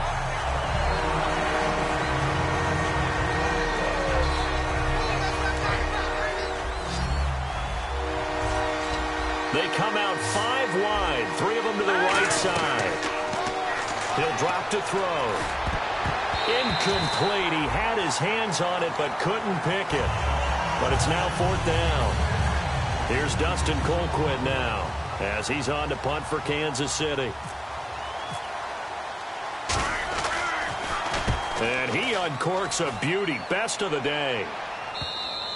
And not what he was hoping for there, as this will hit in the end zone for a touchback. Now the Bills offense gets ready to head back onto the field.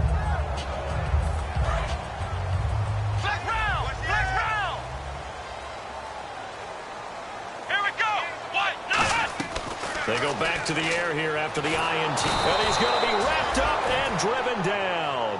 Chris Jones in there to drop him for his 5th sack of the year.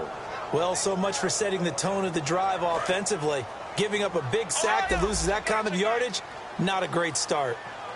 Flex round! Flex round! Come on, let's go! Ohio! Ohio! Flex round! Flex round! Flex round!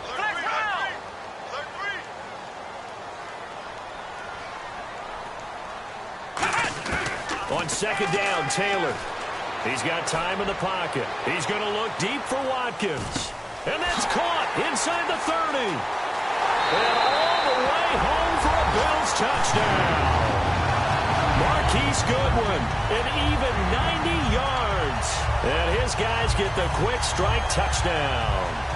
So from back deep in their home territory, all the way into the end zone. You think they expected to score on that one? I'm not sure they expected to score, but they also showed that they're not averse to taking a little bit of a risk there, right? Taking a chance, because the normal call is take care of the football, run it, be safe. Instead, they put it in the air and took a gamble, and it paid off in a big way.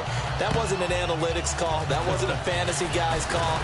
That was like a video game call right there. It was a little bit of a video game call, but it worked. And now here comes Kansas City. And a tight game after punting last time. See if they can get something going on this drive. As they head to the field now, with the game this close, you've got to feel there's a sense of urgency for them going on offense right now. But they have to do it without letting panic creep in and affect their play. They'll come out throwing here on first down. And this one caught by Travis Kelce. Having an effective short passing game, one of their main concern coming into this one. Right there, able to hit the D with a quick strike and a first down. And you're able to put that into your game plan when you see that there's space to throw the football. A lot of defenses don't want to play press coverage or tight coverage. They'll play backed off, and sometimes those cornerbacks will bail out really fast and really get deep, and that allows you to throw the quick game underneath, and they took advantage of it. 2 yards on the pickup there, but it's enough to give them a new set of downs. 2nd and 1 is often an invitation to take the big shot downfield. I bet the offensive lineman said, "Are you kidding? We just get on our backs and let's go get the first down." They love being physical. Back to throw here. And it pops free. The collision there jarred the ball loose and brings up 2nd down. So 2nd and 10 here.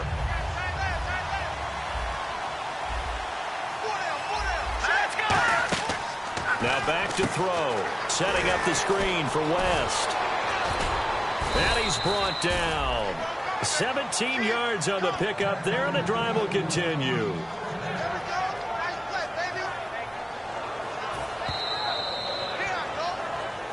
Two minutes to go here in the first half. Back to Buffalo after this.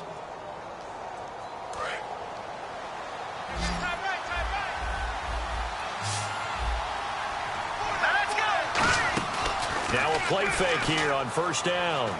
The tight end Kelce has it over the middle. And inside the 20 before he's brought down. That one good for 16, and the drive will continue. And now with that completion, he's north of 200 yards here in the first half. And he's going to break our statistician Marvin, isn't he? Because Marvin right now is just tallying it up. Hope his hand doesn't hurt too much doing this, or keeps hitting the calculator. But my goodness, what a start he is off to. By the end of this game, he could have monster numbers. He just wants to continue to be accurate. And he's brought down. That one goes for 16 yards. It sets him up 1st and goal.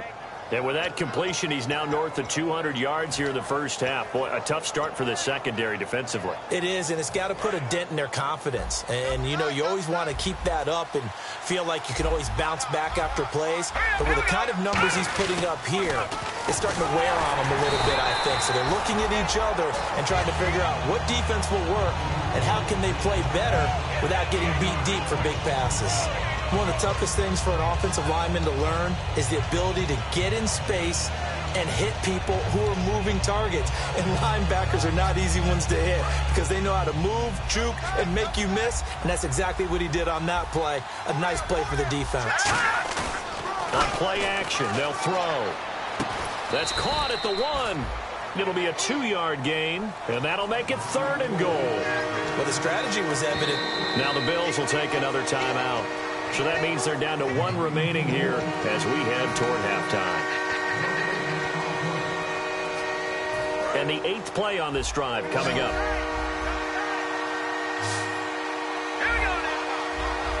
So now 3rd and goal. Will the defense bring some extra pressure here? And this one will wind up with him losing yardage back to the 4-yard line. He loses 4, and it brings up 4th. Here's Cairo Santos now for the Chiefs field goal. This will be just a 21-yard attempt. And Santos able to put this one up and through. It's good, and that'll make this a 7-point game. So give them 3 there. A good drive gets them inside the 5, but they couldn't punch it in. And credit this defense, too. That was the old bend but don't break approach, but it kept the offense out of the end zone. After the made field goal, Santos back out there to kick it away. And that'll carry over the back line of the end zone for a touchback. And here come the Bills. And what do you think goes on here in this situation? If you got the football, you're trailing, you're back in your own territory with just a little time. Do you try something? You're thinking about jump-starting your team, right? You just mentioned it. They're down. They're trying to get back into the game. But you got to figure, if something goes wrong, you may have put yourself in a spot where you may not be able to come back in the second half. Managing risk, this is a big decision here. Charles Clay is tight in the intended target, and that'll bring up 2nd down. Even in today's NFL, when we think of the tight end position now as really a glorified wide receiver, we're still asking a lot of those guys. They have to block as well, and every now and then, they don't come down with the football.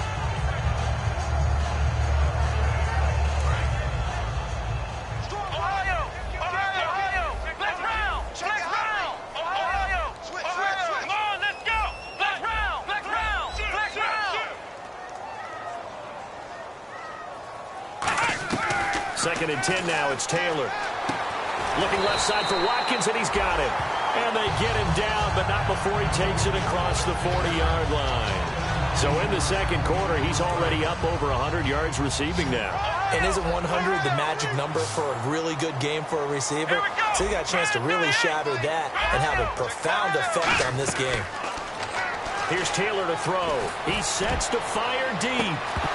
He couldn't quite hold it. Got hit. Ball pops out, incomplete. On every offensive coordinator, every play caller sheet, they have about 5 or 6 plays per game that they call shot plays or big plays, and you don't get many opportunities to dial them up, and they just did, and they drop it with a great chance to make a big play. That's going to hurt. Come on, let's go. 2nd and 10, it's Taylor again. Going right side here, and that's complete. And the play goes for 19 yards, gives him a new set of downs. Really good job by the offense there. Every second counts right now. So for them to get out of bounds and save some time, that's a nice move.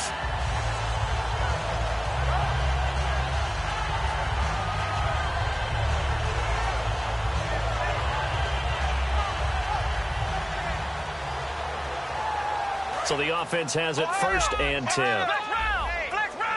Watkins alone on the left side.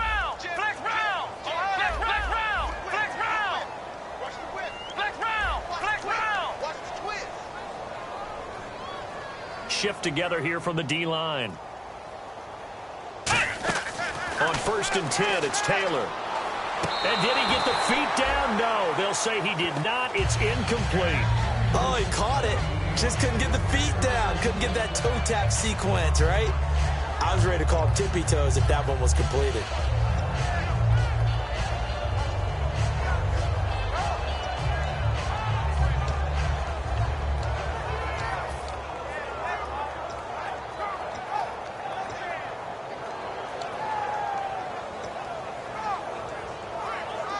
And they line up now for what will likely be the last play of the first half. Final play of the half, it's Taylor. He's going to look deep down the field. And that is incomplete. So we've reached halftime here. Let's throw in a broadcaster cliche, shall we? Both teams looking for a gift on Christmas Eve. As we send you down to our EA Sports Studios in Orlando, where we find our man Larry Ridley with our halftime report. So both teams have their marching orders, and we'll get going again here in quarter number 3. And they will not get a chance to return this one as it's through the end zone for a touchback. Here comes the Chiefs offensive unit as they'll have it to begin quarter number 3. They have the lead. Now they'll be looking for some separation here as we begin the third quarter. I like the way you termed that, because now I think they go a little bit deeper into their playbook. They like what they did in the first half. That worked okay. But in order to get the separation that you just talked about, change things up a little bit. Change your tendencies. Try and hit them a little bit more with some things they didn't see in the first half. Let's see if they do just that. They go play action here on first down. And they can't get the long connection as it falls incomplete.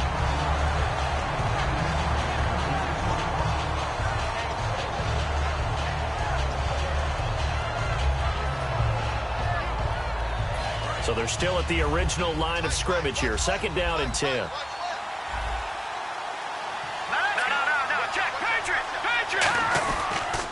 They'll run it with West. And not a whole lot doing there as he'll get it up to about the 28-yard line. It's a gain of about 3, but it's going to leave him with third and still 7 yards to go.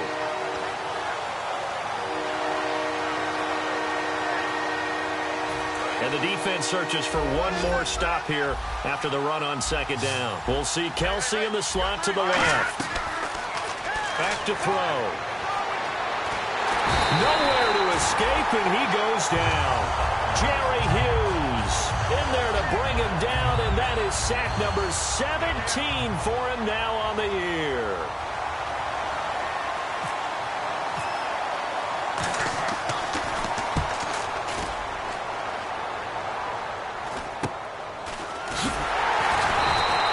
So possession goes over here on the punt. And the Bills are going to take over in great position here with a 1st and 10. So here's the Bills offense now. They get ready for their first possession of the second half. They were able to get the stop defensively. Now a chance to turn that into points on the offensive end.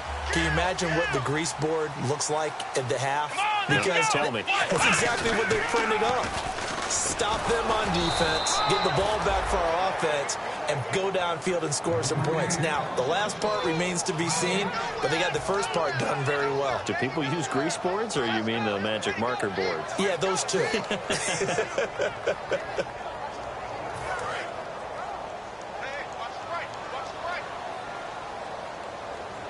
Another pistol look here. Here we go. Flex round. Flex round. Now Taylor to throw on second down. And his pass is intercepted for the 4th time today. A great read, and it's picked off. And he'll return this ball across midfield to the 47-yard line. Now the Chiefs offense, they get ready to head on the field. And they're coming off a 3-and-out, my friend. I think they've got to look at that play sheet and go to a spot that they haven't gone before. Time to shake things up a little bit to try and get this offense moving. Okay, so how do you do that? How do you shake things up? You look at what you called before, realize it hasn't worked Go to so something well, else. and maybe try and find one of those special plays from one of your better players, and maybe try and hit something big and get things going in the excitement area. From the shotgun, he'll look to throw. Caught here by Conley. And he'll get it inside the 40 to the 39. It's a gain of 5, and that's going to bring up a 3rd down.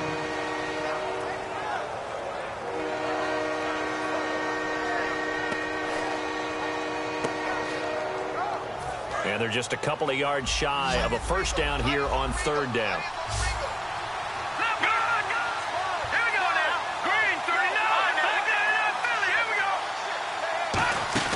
They'll run it now out of the gun.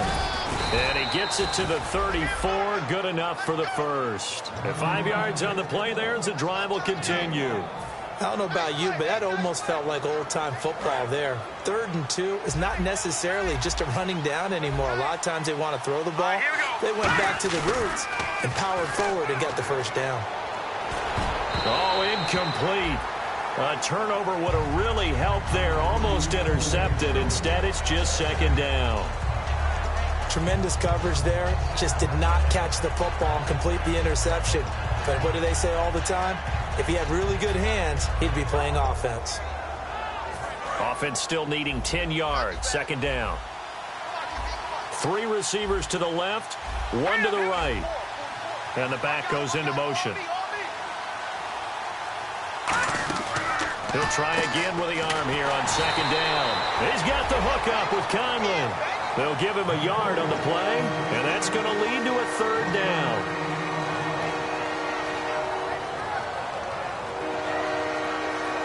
They need to get this to the 24 on third down. Let's go. Green. Out of the gun, they'll look to throw.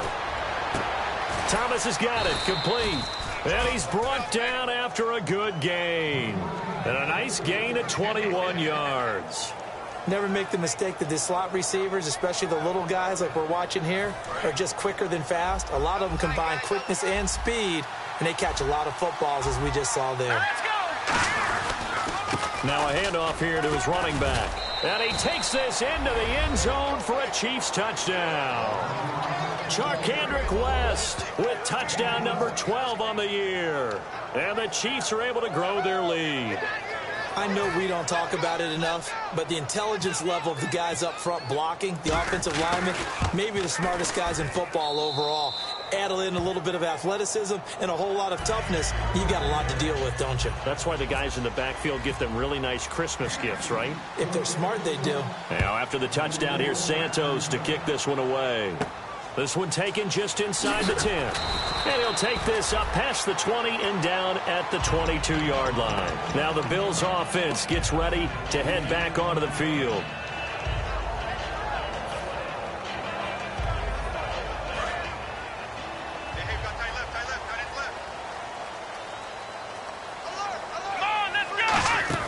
Trying to shake off the interception from the last drive. He'll look to throw. And he'll get to the 29-yard line, brought down there. 7 yards on the play, and that'll make this a second down. Completed pass play. Now let's see if they go back to the air or to the ground.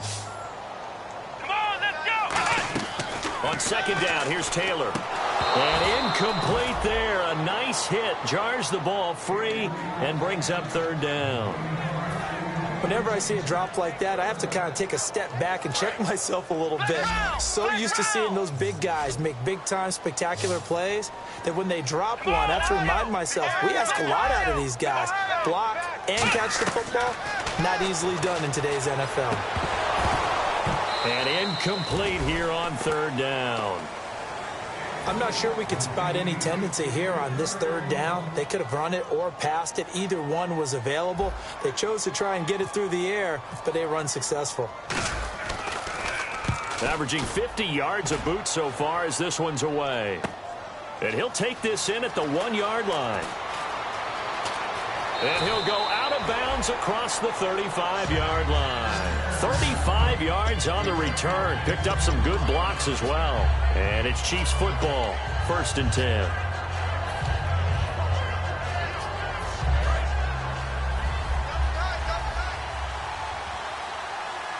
Let's go. They'll try and start this drive in the air. And Hill with it over the middle. Past the 20. And all the way in for a Kansas City touchdown. Their dangerous wide receiver with his 3rd touchdown of the ball game, number 12 on the season. And the Chiefs add on to their lead. And he pushed it right. It's no good.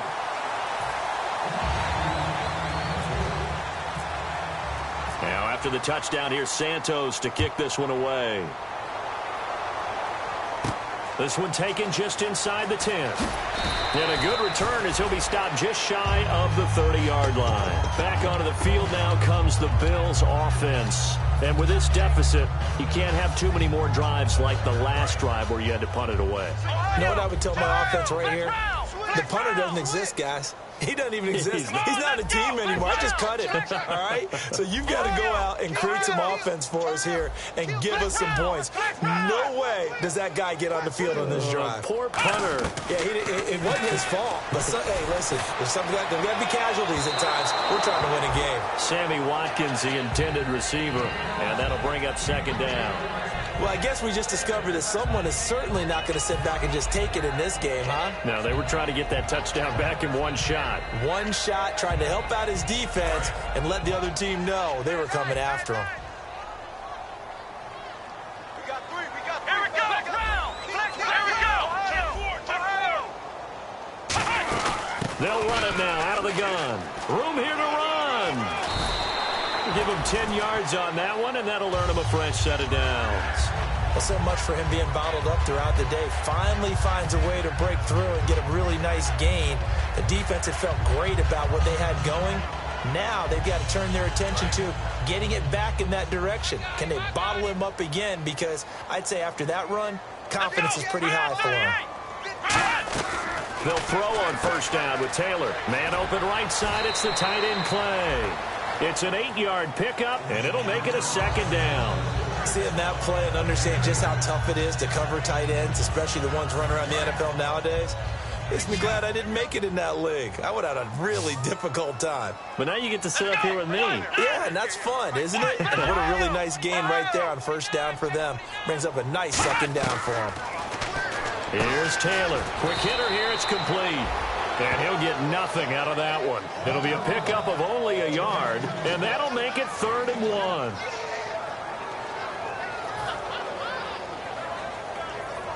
So it is 3rd down now, but less than a yard to go. Watkins alone on the left side.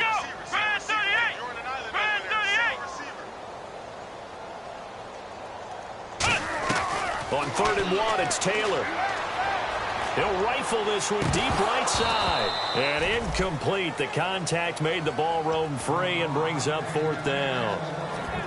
It wasn't 3rd and long. It was more like 3rd and attainable. And oftentimes, offense just want to run enough to pick up a first down. But I think they wanted a break tendency there. Catch the defense playing for the short pass and push it downfield. And they almost collected a big play. And how about this one now? In their own territory, a gutsy call. They're going to go for this on 4th and a yard. Let's go. Ryan 38. Ryan 38. Flex round. They'll indeed go for it. It's Taylor to the sideline, and he's got it. They say the feet are down. Yes, the line judge says they're in. That'll be a first down. I don't know if I agree with that. I guess they don't care if I agree with that. But, boy, you have to be surprised by that, right? I definitely was surprised that they decided to go for it in this situation. But they must have either felt like they either had a great play call on or they're trying to show extreme confidence. A loss of a full 3 yards, and now it's 2nd down. All right, Brandon, you know me as well as anyone. You know I don't usually advocate abandoning things during a game. But here we are in the second half. I think it's time to change things up. Let the running game go a little bit. Let's get to the passing game. And if you still want to get in the hands of the runner, maybe you swing it to him, throw it to him a little bit. Try it that way. On 2nd down, Taylor. Looking left side for Watkins, and he's got it. He goes for 18 there as the drive will continue. Everything about that play was beautiful. A great corner route where the receiver worked the defensive back inside and then broke back to the outside to the corner. But how about the throw by the quarterback? Anticipation on the break from inside to outside. He threw the football. As the receiver turned around, the ball greeted him. Letting one go deep for the end zone. Sammy Watkins, the intended target. That'll bring up 2nd down. Well, partner, I think the defensive fellas got the memo, and they decided to cover him on that play. Yeah, he's already up over 100 yards in this game. They tried a deep shot, couldn't get it. Yeah, when you've had that much success, finally someone said, let's try and put a stop to it and put people on him. Robert Woods, former USC man, the intended target, and it's 3rd down. It's a tried and true formula, and I don't think it'll change for as long as we play football. If someone's trying to throw the ball and you can put pressure on them and make it tough, that's only going to help your defense. Yeah, he's since being hurried. He got rid of it before taking the hit, but incomplete. To throw is Taylor. That's going to be caught at the 10-yard line. Give him 10 yards on the pickup, and it'll be 4th down. so much about offense is what you call hidden yardage. You know, you throw the ball to someone, they catch it, and then they can make a big play. You know, they create a play, run after catch. They did a really nice job there of limiting that and keeping him from a first down. Yeah, stopped him in his tracks. Well, I guess they figure they got to start taking some chances. Here's a big one in this third quarter as he'll go for it on fourth down. They'll run for it with Gillisley. And they go the wrong way on this one. Losing yardage back at the 12. Out now the Chiefs offensive unit ready to do battle again. And last time the formula was pretty simple. One play drive, long pass. That maybe they just want to do that again, right? And that's exactly how you want to draw things up. Whether it's on your grease board, right, in your playbook, one play drive's exactly what you want on offense. What they have to be careful of is not having a letdown. It was really easy last time. They can't expect that going forward. Yeah, we'll see if it's that easy here. He'll get a nice chunk there on the first down run, and it's 2nd and 4.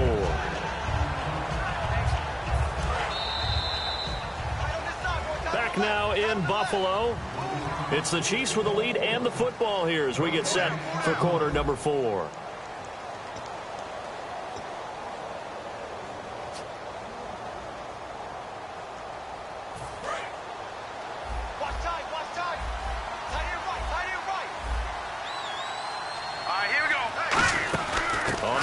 It's West again. And he is going to lose yardage here. They'll wind up losing 3. And now it's 3rd down. And in this situation with the lead, fourth quarter, they're liking keeping the ball on the ground, I'm sure. That's just smart football, but you know the defense has to know it as well. They've got to stop them here. So now we're going to see that loading the box in a big way. 6, 7, 8, 9, whatever it's going to take, puts a little bit more pressure on your big offensive line. And it's complete to Kelsey, the 20. And he is down deep into Buffalo territory. A big play there on the catch and run. And even 80 yards. And the defense with their backs against the wall a little bit here as the offense is in the red zone.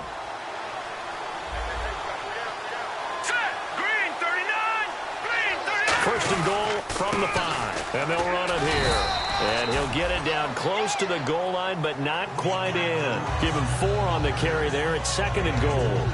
Well, Brandon, we always know that once you score 1 touchdown, you're 2. You're without a doubt. And so far today, he's got 1, but was denied as he tried to get the second one. Possible run anticipation here as the D-line sandwiches together. 2nd and goal from the 1. And they'll bring him down after just a short pickup. Call it a gain of a yard as they get a little bit closer here. It's 3rd and goal.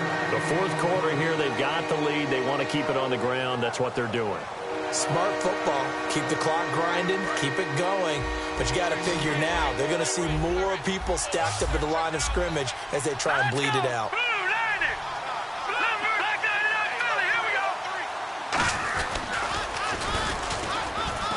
And he is going to lose yardage here.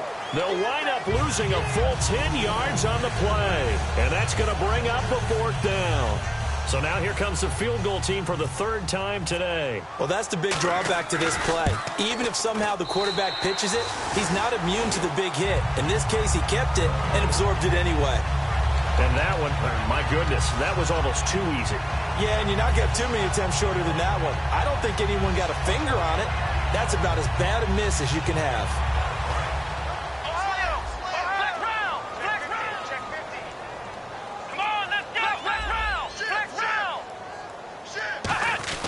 Throwing now, Taylor on first down. Blitz coming, and down he goes. They bring a man off the corner that time, and he gets home for a loss of 6. The game plan for any defense is finding ways to make a quarterback uncomfortable in the pocket. When you bring pressure from all angles, you never know who's going to get home. In this case, the left cornerback, right in the face of him, puts him down.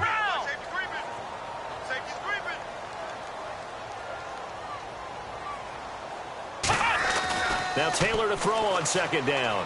Backing up. He's going to sling this deep downfield. And my goodness, another interception. A great read, and it's picked off. And his guys are going to take over at the 31-yard line. The Chiefs offense now making their way back onto the field. And they have to feel like they missed on an opportunity for points last time when they couldn't connect on that short field goal try.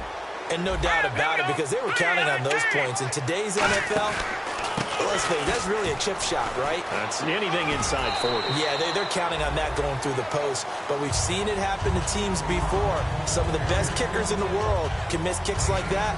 Can they come back now and redeem themselves? Here we go now. 3-19. They'll give it to him right up the gut. And unable to get downhill there, so he'll take this up to about the 37. 3 yards is half of what they needed. Now can they get the other 3 here on third down? Partner, we know today's NFL is really built around the guy throwing the football. But these short runs, they still pay dividends because they can take their toll on a defense, and they can add up as the game goes along. You control the clock, you control the ball, and that way you often control the game. And he brings this up to the 46. Good enough for the first.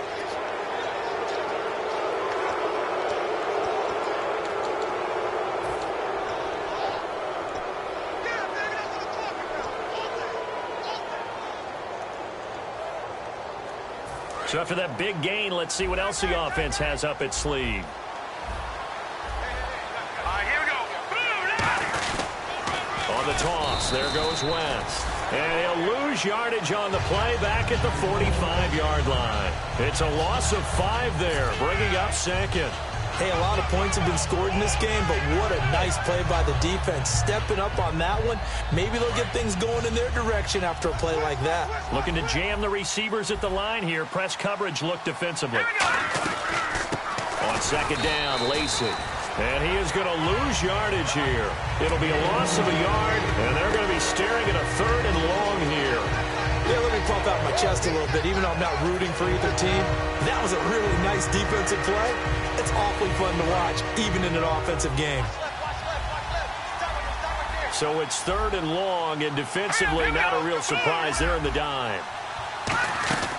They run it again with Lacey. And he'll push his way up to about the 44 here. Just a gain of 2 there, and it's going to bring up a 4th down. So look at this. Here's the field goal unit coming out. And he is going to need to bomb this one. And this will be spotted on the other side of the field. It's a 61-yard attempt. So it's not an NFL record, but it's not far off. That'll go in the books as a 61-yard field goal. And wasn't it weird to see a guy line up for a field goal on the other side of midfield? The ball got halfway there, and you thought, no way is that going to make it, but it just kept carrying and carrying, and he winds up sneaking it right over the bar. And this will be a touchback as that sails over the end line. Here's the Buffalo offense now as they get set to take over here. Let's round. Ohio. Ohio. Ohio. Here we go. Brand 38. Brand 38. Trying to shake off the interception from the last drive. He'll look to throw. Oh, he's got a man wide open, complete. There were a couple holes there, partner. Was that zone coverage? That's exactly what it was, Brandon. When you see man-to-man, that defender runs with the receiver. In this case, they were just taking care of their zone coverages, their responsibilities on the field, and the offense found the open space. So a loss of 5, and it'll be 2nd down. They completed the screen on the perimeter, but boy, that was textbook defense. Exactly as you're taught to play against a wide receiver screen, and they snuffed it out for a loss of yardage. Time for a break. Back to finish it off on EA Sports after this.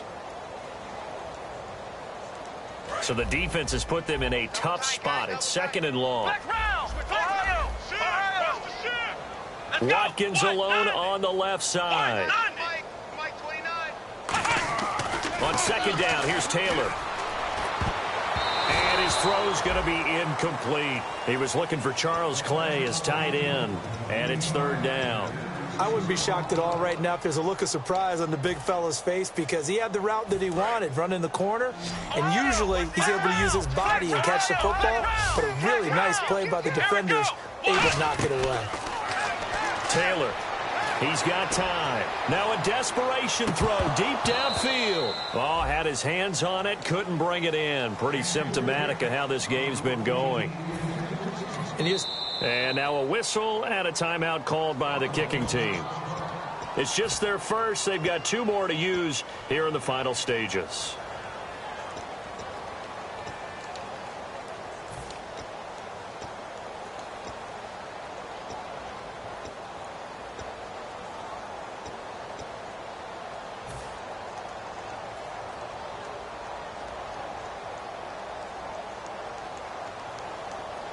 And they're indeed going to go for it here on 4th down.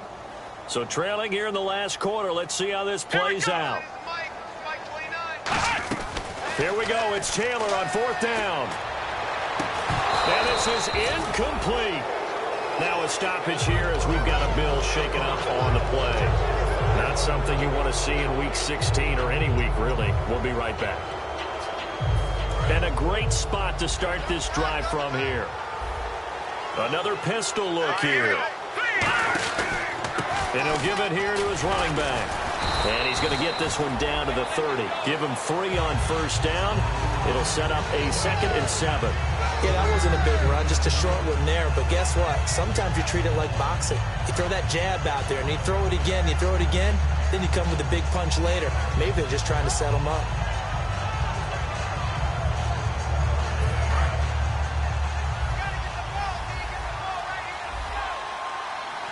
Here we go. And they'll try the ground game here with the running back. And he's going to fight his way forward here for a modest gain. Call it a pickup of 7. And that'll bring up what looks to be a 3rd and inches. Can't be more than a half a foot.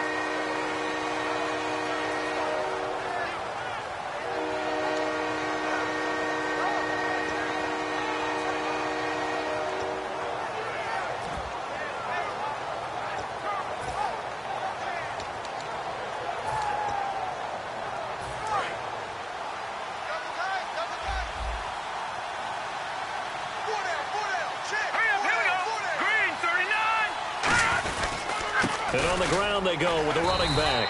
And he will have the first before he's brought down right on the chalk of the 20. I always appreciate runners who understand situations. That was just 3rd and inches. No reason to dance around in the backfield and try and break off a bigger play. Just go pick up the 1st down, and that's exactly what he did. And a new set of downs here after picking up the first on the ground. And they'll go on the ground. And he'll at least get him inside the red zone here, down to about the 19. Credit him with a 1-yard gain there to make it 2nd and 9. The best defensive linemen, they play with great leverage so they can get low and not get bowled over by offensive linemen. They have excellent hands. They can throw people off on a play. We just saw a great example of a really good run stop by a guy playing the defensive tackle position.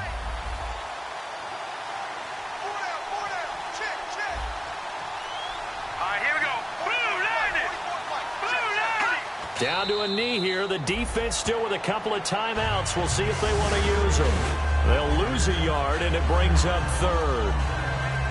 A road win in the National Football League. Charles, you never take that for granted, no matter who you're playing, no matter where you're playing. You take it and you run with it. And you know you primed the pump all week in your own home facility. No one thinks we can do this. Only people who believe are right here in this room.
I'm tired of this in the kitchen.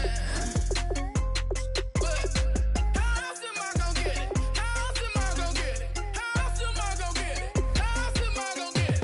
I'm getting kinda tired of all this in the kitchen. How else am I gonna get it? How else am I gonna get it? How else am I gonna get it? How else am I gonna get it? Whip.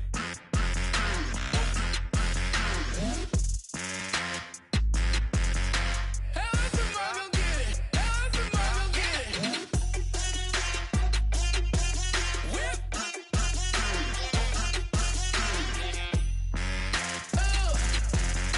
How else am I gonna get it? How else am I gonna get it?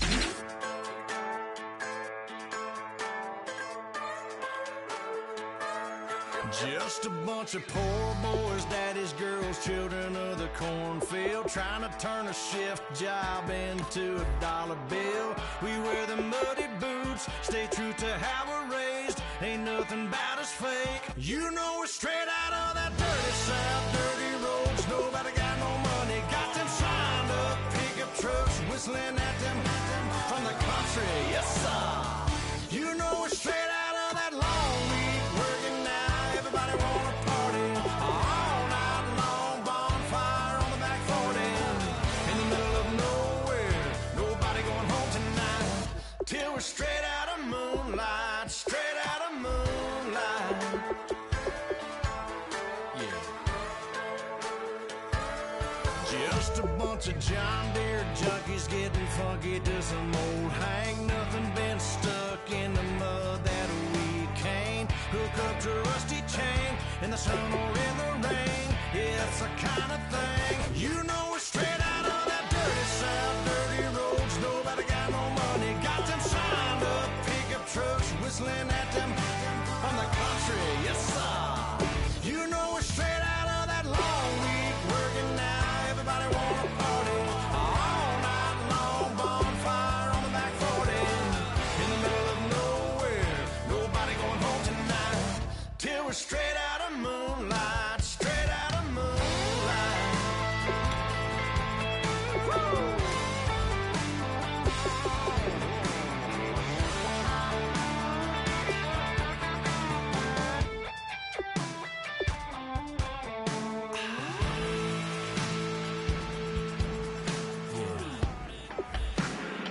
You know we're straight out of that dirty south, dirty roads. Nobody got no money, got them signed up pickup trucks, whistling at them from the country. Yes, sir. You know we're straight out of that long week working now. Everybody wanna party all night long, bonfire on the back 40 in the middle of nowhere. Nobody going home tonight till we're straight out of moonlight, straight out of moonlight.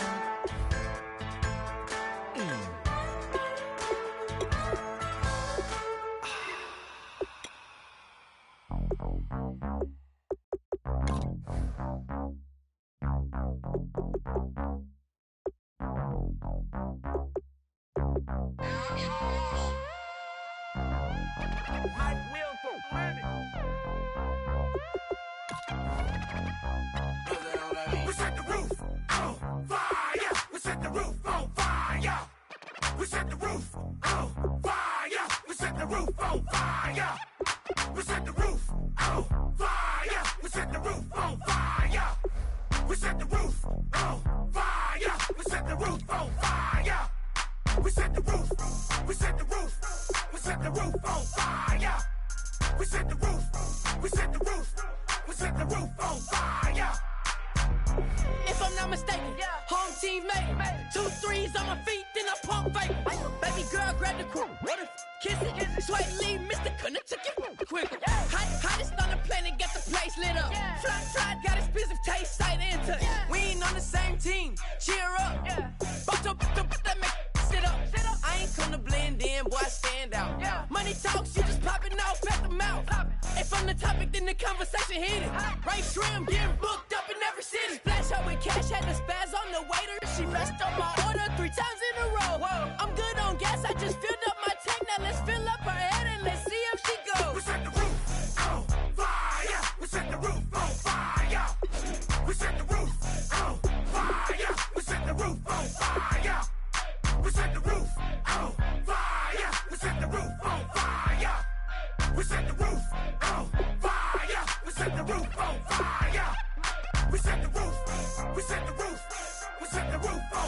fire. We set the roof. We set the roof. We set the roof on fire. Two bad swimming in my bed. Off with that, off with that. Young Slim, get it in my infrared. Come and hit the brain, I just lit the gas. Young wild winning, living fast. Stashing money in a brown paper bag. We set the roof on fire, then we flood it out. We just threw the money up, we ain't even count. Shake it, shake it, shake it. It in my speeder, girl, I'm nothing, messing up my speech. I'm $1 million player, baby, nothing's at my reach. I'm $1 million, like I hit the lottery. Splash her with cash, had to spaz on the waitress. She messed up my order 3 times in a row. I'm good on gas, I just filled up my tank. Now let's fill up her head and let's see if she goes. We set the roof on fire. We set the roof on fire. We set the roof on fire. We set the roof on fire. We set the roof on fire. We set the roof on fire. We set the roof on fire.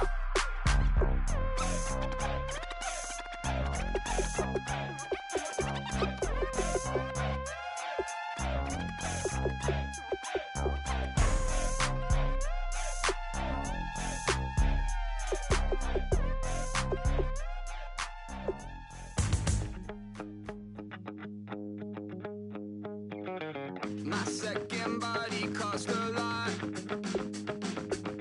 After I bought it, I just wore it home. Reading philosophy and gossip rags. Spending my bottom dollar on my toes. I'm a pacifist who's never not been pacified. I'm a piece of...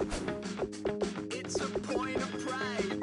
I'm the super rich complaining I want more in life. Cry, baby, cry, oh, cry, baby, cry, oh. I don't really care where I stand in the winner's circle. Make room for a man from the middle with you. I don't even know how I got to the finish, but don't care, don't make no difference to me. I don't understand what you're saying, only kinda listen. Make room for a man on a mission with you. I don't even know how I got to the finish, but don't care, don't make no difference. I lost the weight and then I start to tumble. My mind betrayed me many years ago. I walk alone to keep from slipping under. Got lost as soon as I stepped out the door. I'm a martyr who just never got his time to shine. I'm a punk kid, no reason why. Nothing finer than the taste of tears running down my face. So cry, baby, cry, oh, cry, baby, cry, oh. I don't really care where I stand in the winner's circle. Make room for a man from the middle with you. I don't even know how I got to the finish, but don't care, don't make no difference to me. I don't understand what you're saying, only kinda listen. Make room for a man on a mission with you. I don't even know how I got to the finish, but don't care, don't make no difference.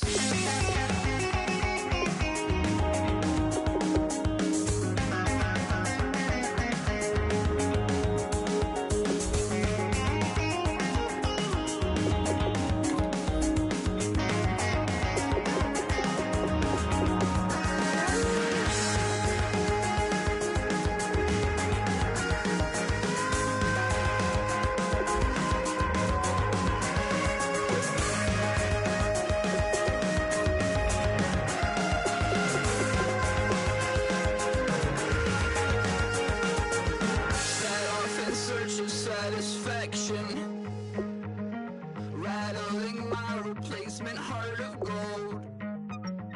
I'm coming back to join the cast of Carmen. I never sung a single song before. I don't really care where I stand in the winner's circle. Make room for a man from the middle with you. I don't even know how I got to the finish, but don't care, don't make no difference to me. I don't understand what you're saying, only kinda listen. Make room for a man on a mission with you. I don't even know how I got to the finish, but don't care, don't make no difference.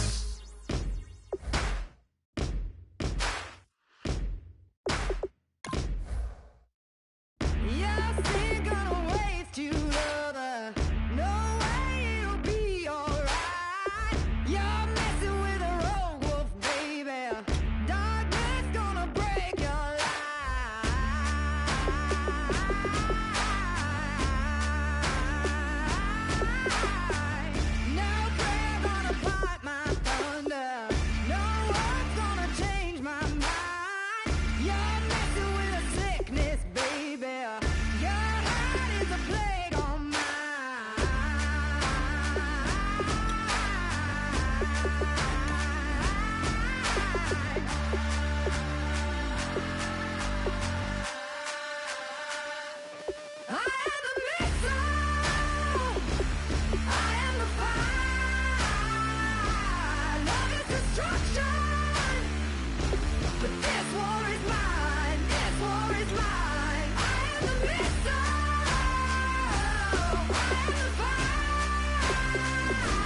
Your inhibitions, let the beast in you just get loose. We all young, wild, and different. We can all get from a little.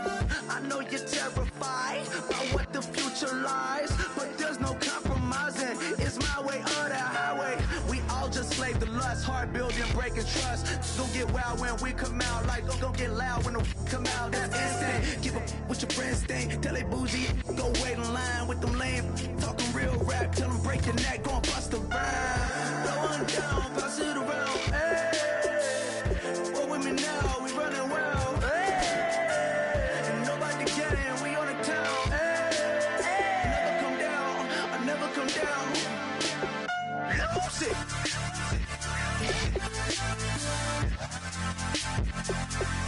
I might lose it.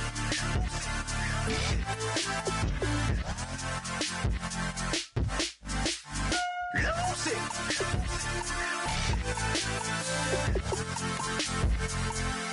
I might lose it.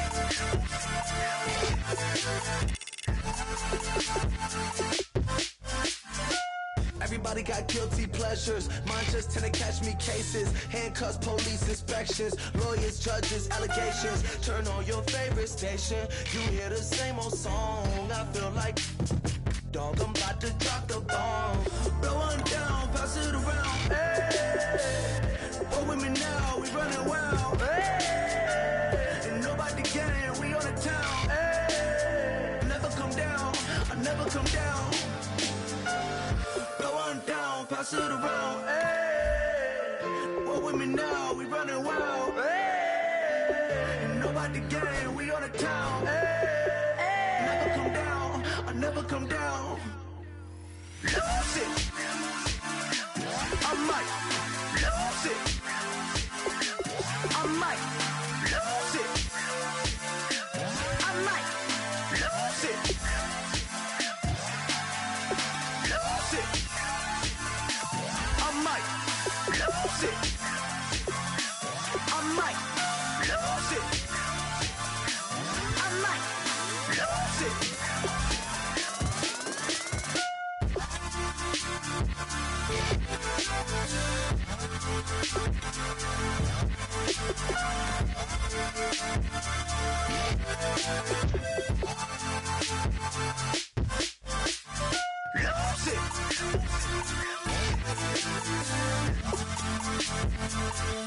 I might lose it.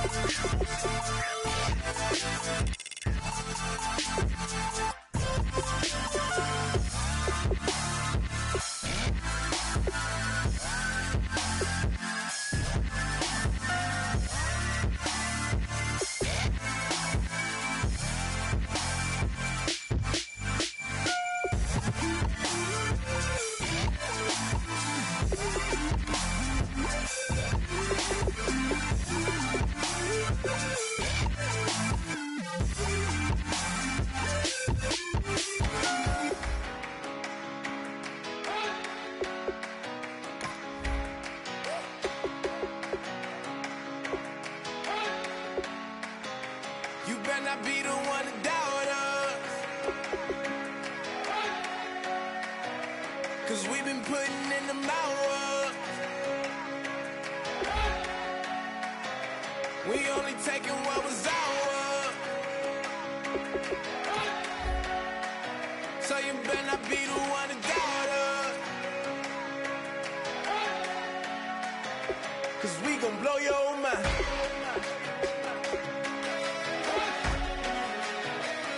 We gon' blow your mind.